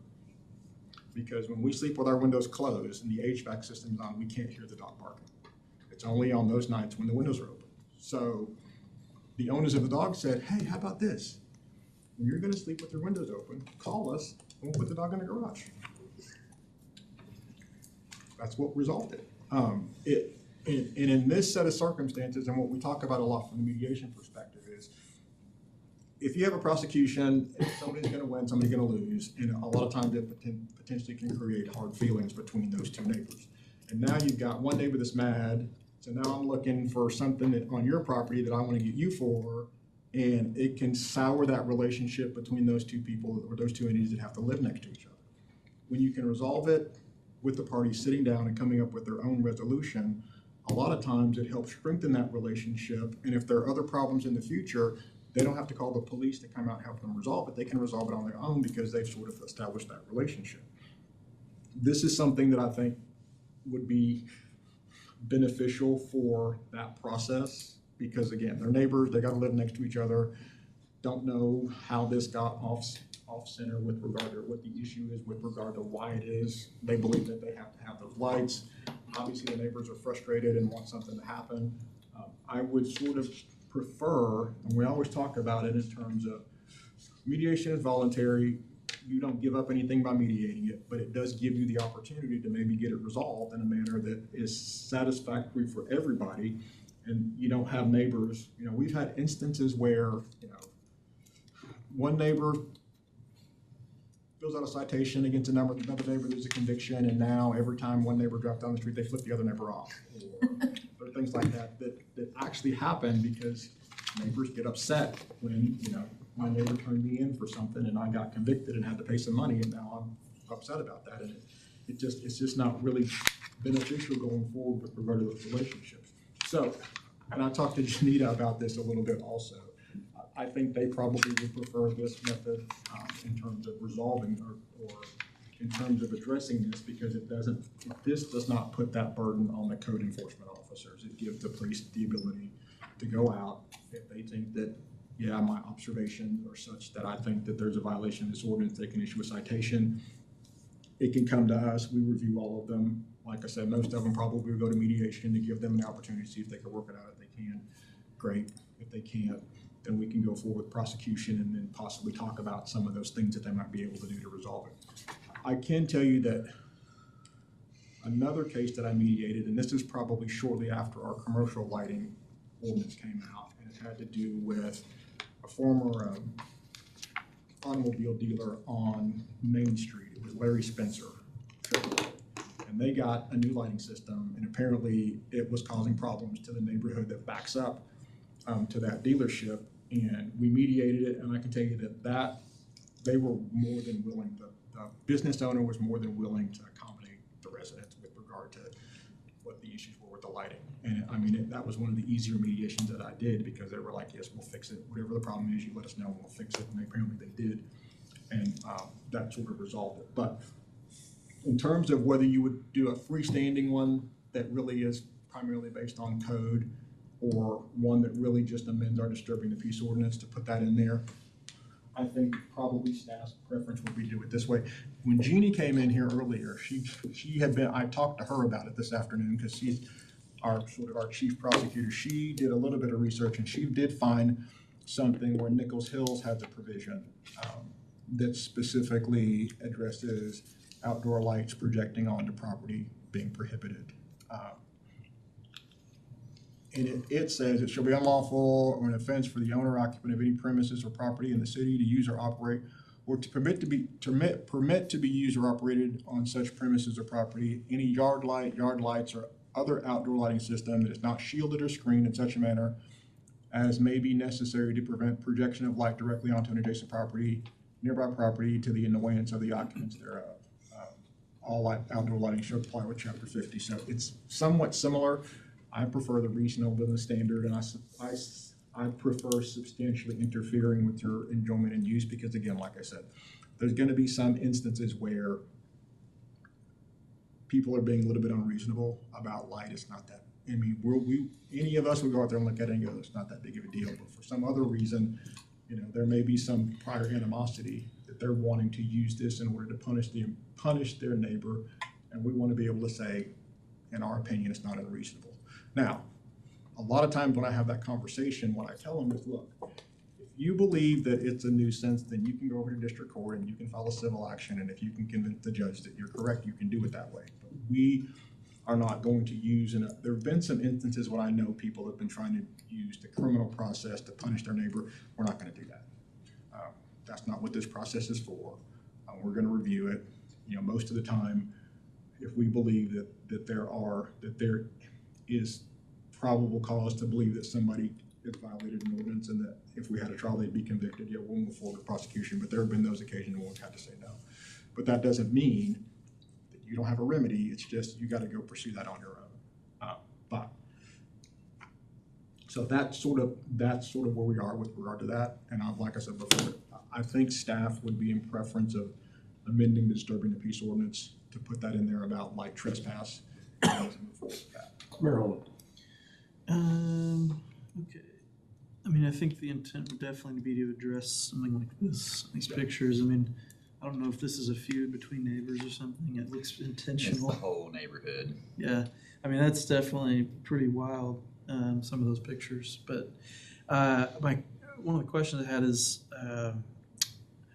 in regard to the current lighting ordinance, I can't recall, do apartments fall under that? They fall under commercial. Okay, and so apartment complexes, what about apartment buildings like Center City buildings? They are apartments, but they're not a complex, they're just a single building that's being constructed. And a lot of them, well, since we've done the property line to property line, it's not as much of a thing, but before, when there was a gap between them, they would all put big like floodlights in the middle between each building, so there'd be just blasts of light. Purposes. So do the Center City buildings fall under that? I can't recall. Mini Some dorms. of them probably do, some don't. We've had several that have been built as single families or duplexes, but these 4 or 5 unit ones, those would be under the commercial. Commercial, okay. But yeah, I think, over the years at the time, commercial was more of an issue. There were, if I recall, the first one was that 7-Eleven on Flood in Robinson. Yes. And you have, and I think about this every time I drive on I-35 through Moore, that on Q at 4th Street and Moore is very large, and there's houses right behind it. And I remember watching them build it, and then when it opened, I was like, that house that's right next to the pumps is like just blasted with light now. And I knew that our lighting ordinance, when it was done to avoid that type of thing happening when not for that 7-Eleven, but that 7-Eleven was a commercial corner before that had like an A&W root beer and some stuff. And then building the gas station with new lights and everything, and there's neighborhood next to it. And so trying to keep that from, commercial from overwhelming neighborhoods. And then, but that time there was this back and forth about residential and how to enforce it or whatnot, but I think this would be I agree with the city attorney, this would probably be a good way to do it.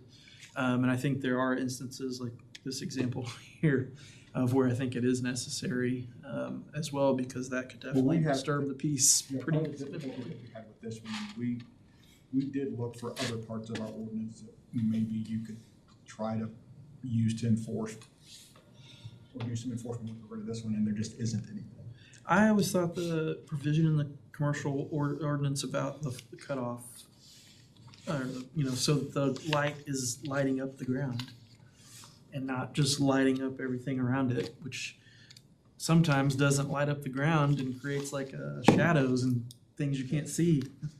So, but I remember that being some of the pushback back then was like, oh, are you trying to make it dark, or it's gonna make things less safe? When the intent was, no, we're trying to light up the actual ground so you can see everything around you and not, there's no point in just lighting up.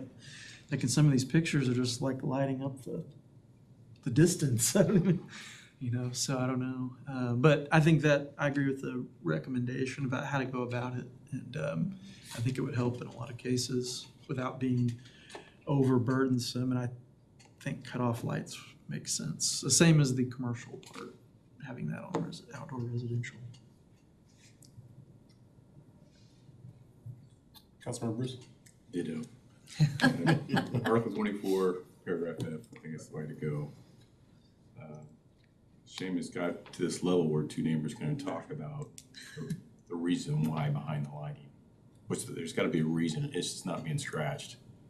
I think there is, but I'm not totally sure about what it is, but I also think that what you see out there is not necessary to accomplish that objective. And I don't know if he doesn't know that. I don't know if he knows that there's options. And obviously I don't know, part of it from my perspective is putting yourself in the other resident's shoes. If I go in that person's house and I saw that, I probably would. That's what things that Councilmember Kirby and I talked about. And I'm like, this is really egregious. I mean, So I was like, is it a I cannot feud? imagine- Because that's like, I can't imagine being a neighbor and having to live with that. Hollywood spotlights. Yeah, but for someone to install those type of lights, there'd be, in my mind, apparently and it's just not being scratched. There's a reason behind that. Now, if it's I'm just gonna do it because I'm mad, that's a totally different reason than, hey, I'm in the witness protection program and I'm totally scared for my life and I want to have the field of view so I can.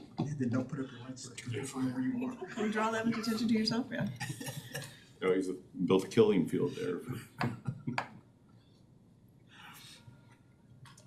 Councilmember Still? Yeah, so I guess just some clarifying things. So if you're an HOA, does this apply to you, or do HOAs fall under like commercial, or are they in a gray area in between? That's a good question. I mean, Yeah. the way that the ordinance that we considered before was written, it only applied to R1 and R2 maybe, I think. And obviously, if you were in R1 or R2, I don't know that it matter who's the actual property owner is. Right, yeah, that'd be my only concern is, yeah, if you're an organization within R1, would these apply to you as well? Yes. Okay, I believe they would. okay, And again, it's not trying to say you can't have lighting. It's Right. just saying you gotta do it in a way that's smart and does not impose an unreasonable burden on other people. exactly. And then in a similar vein, if we're approving, spuds or PUDs, like the mixed use stuff that's coming through, does that fall under commercial then, or nothing because it's technically not an R1 or R2? If you did it to where it was limited to R1 and R2, it wouldn't apply. If you did it this way, it doesn't matter. Okay, yeah, so I guess then the final thing, in the definition says light trespass, it has to like go on the other property. I mean, I'm just thinking if I was feuding and wanted to look for loopholes, like if I just point it straight up, like does that cover this Point it now? straight up, it's gonna go, it's Yeah. gonna light up the other property. It's just things like, we've had instances where people have put up a light on the back of the property that literally shines into the other neighborhood. Mm-hmm, yeah, Don't do that. I mean, that just doesn't have nothing to do with your safety. You're just being a pain in the butt. I mean, if it was pointed straight up, it's still gonna trespass onto the other. Fair enough. That's all I had. Thank you. Yes. I just want to clarify. Nope, Kirby, I sorry, I'm was sorry. just wanting to clarify that it's mainly on just like the dusk till dawn lighting and stuff. Like if somebody in Ward 6 or Ward 3 or Ward 5 has a roping arena and they're only gonna rope until 8 o'clock or 9 o'clock at night, just an hour or two after, like this obviously wouldn't apply because it's not gonna be harassing. It would have, all right, it could apply, but it Talk to goes your back to the neighbors. reasonableness issue. Yeah. One of the ways I talk about this, and I talked about this in terms of noise. My neighbor, he's a former police officer, great guy. On occasion, he'll get up at 8 AM on Saturday morning to mow his grass. And my bedroom is on the front side of the house next to our property line. If he got up at 8 AM to mow his lawn and I call the police and said, he's disturbing my peace, hopefully they're gonna say, what he's doing is not unreasonable. You're the one that's being unreasonable. We expect in a residential neighborhood for people, especially in the summer, to get up earlier to mow their lawn. They're not gonna do it in the heat of the day, they may not do it in the evening. I'm the one that's being unreasonable. And then I say, so now let's say my neighbor gets up at midnight and starts his lawnmower up to mow the grass. And I call the police, they're gonna say, that's unreasonable. When we had our litigation with the abortion protesters out by the abortion clinic on the issue of noise, if you look at the cases, what they talk about is, what is a reasonable expectation for the area that you're living in? In a residential neighborhood, you expect people to mow their grass. Matter of fact, you require that they mow their grass, as long as they're doing it at a reasonable time. If I were on my property and I just turned my lawnmower on and just stand there just to bug you, probably doesn't matter what time of the day it is, that's a problem. But if it's a reasonable time, more likely than not, if that ever gets to our office, we're gonna have to tell the complaining witness that's not reasonable, we're not moving forward with that. It would be the same with regard to that. I mean, somebody out doing something like that out east on their property, more likely than not, it's not gonna be bothering anybody. And if it is, we're probably gonna say, we'd send it to mediation and hopefully if we got that far, we'd send it to mediation and hopefully they would be able to resolve it by saying, maybe we'll stop at 10. I mean, we've had instances for people that live next to college students that know they're gonna party, say, you know what, as long as you cut it off by 11, I don't care. And for us, hey, as long as you guys can agree to that, we're fine with that. It'd be something along those lines. Mayor Holden.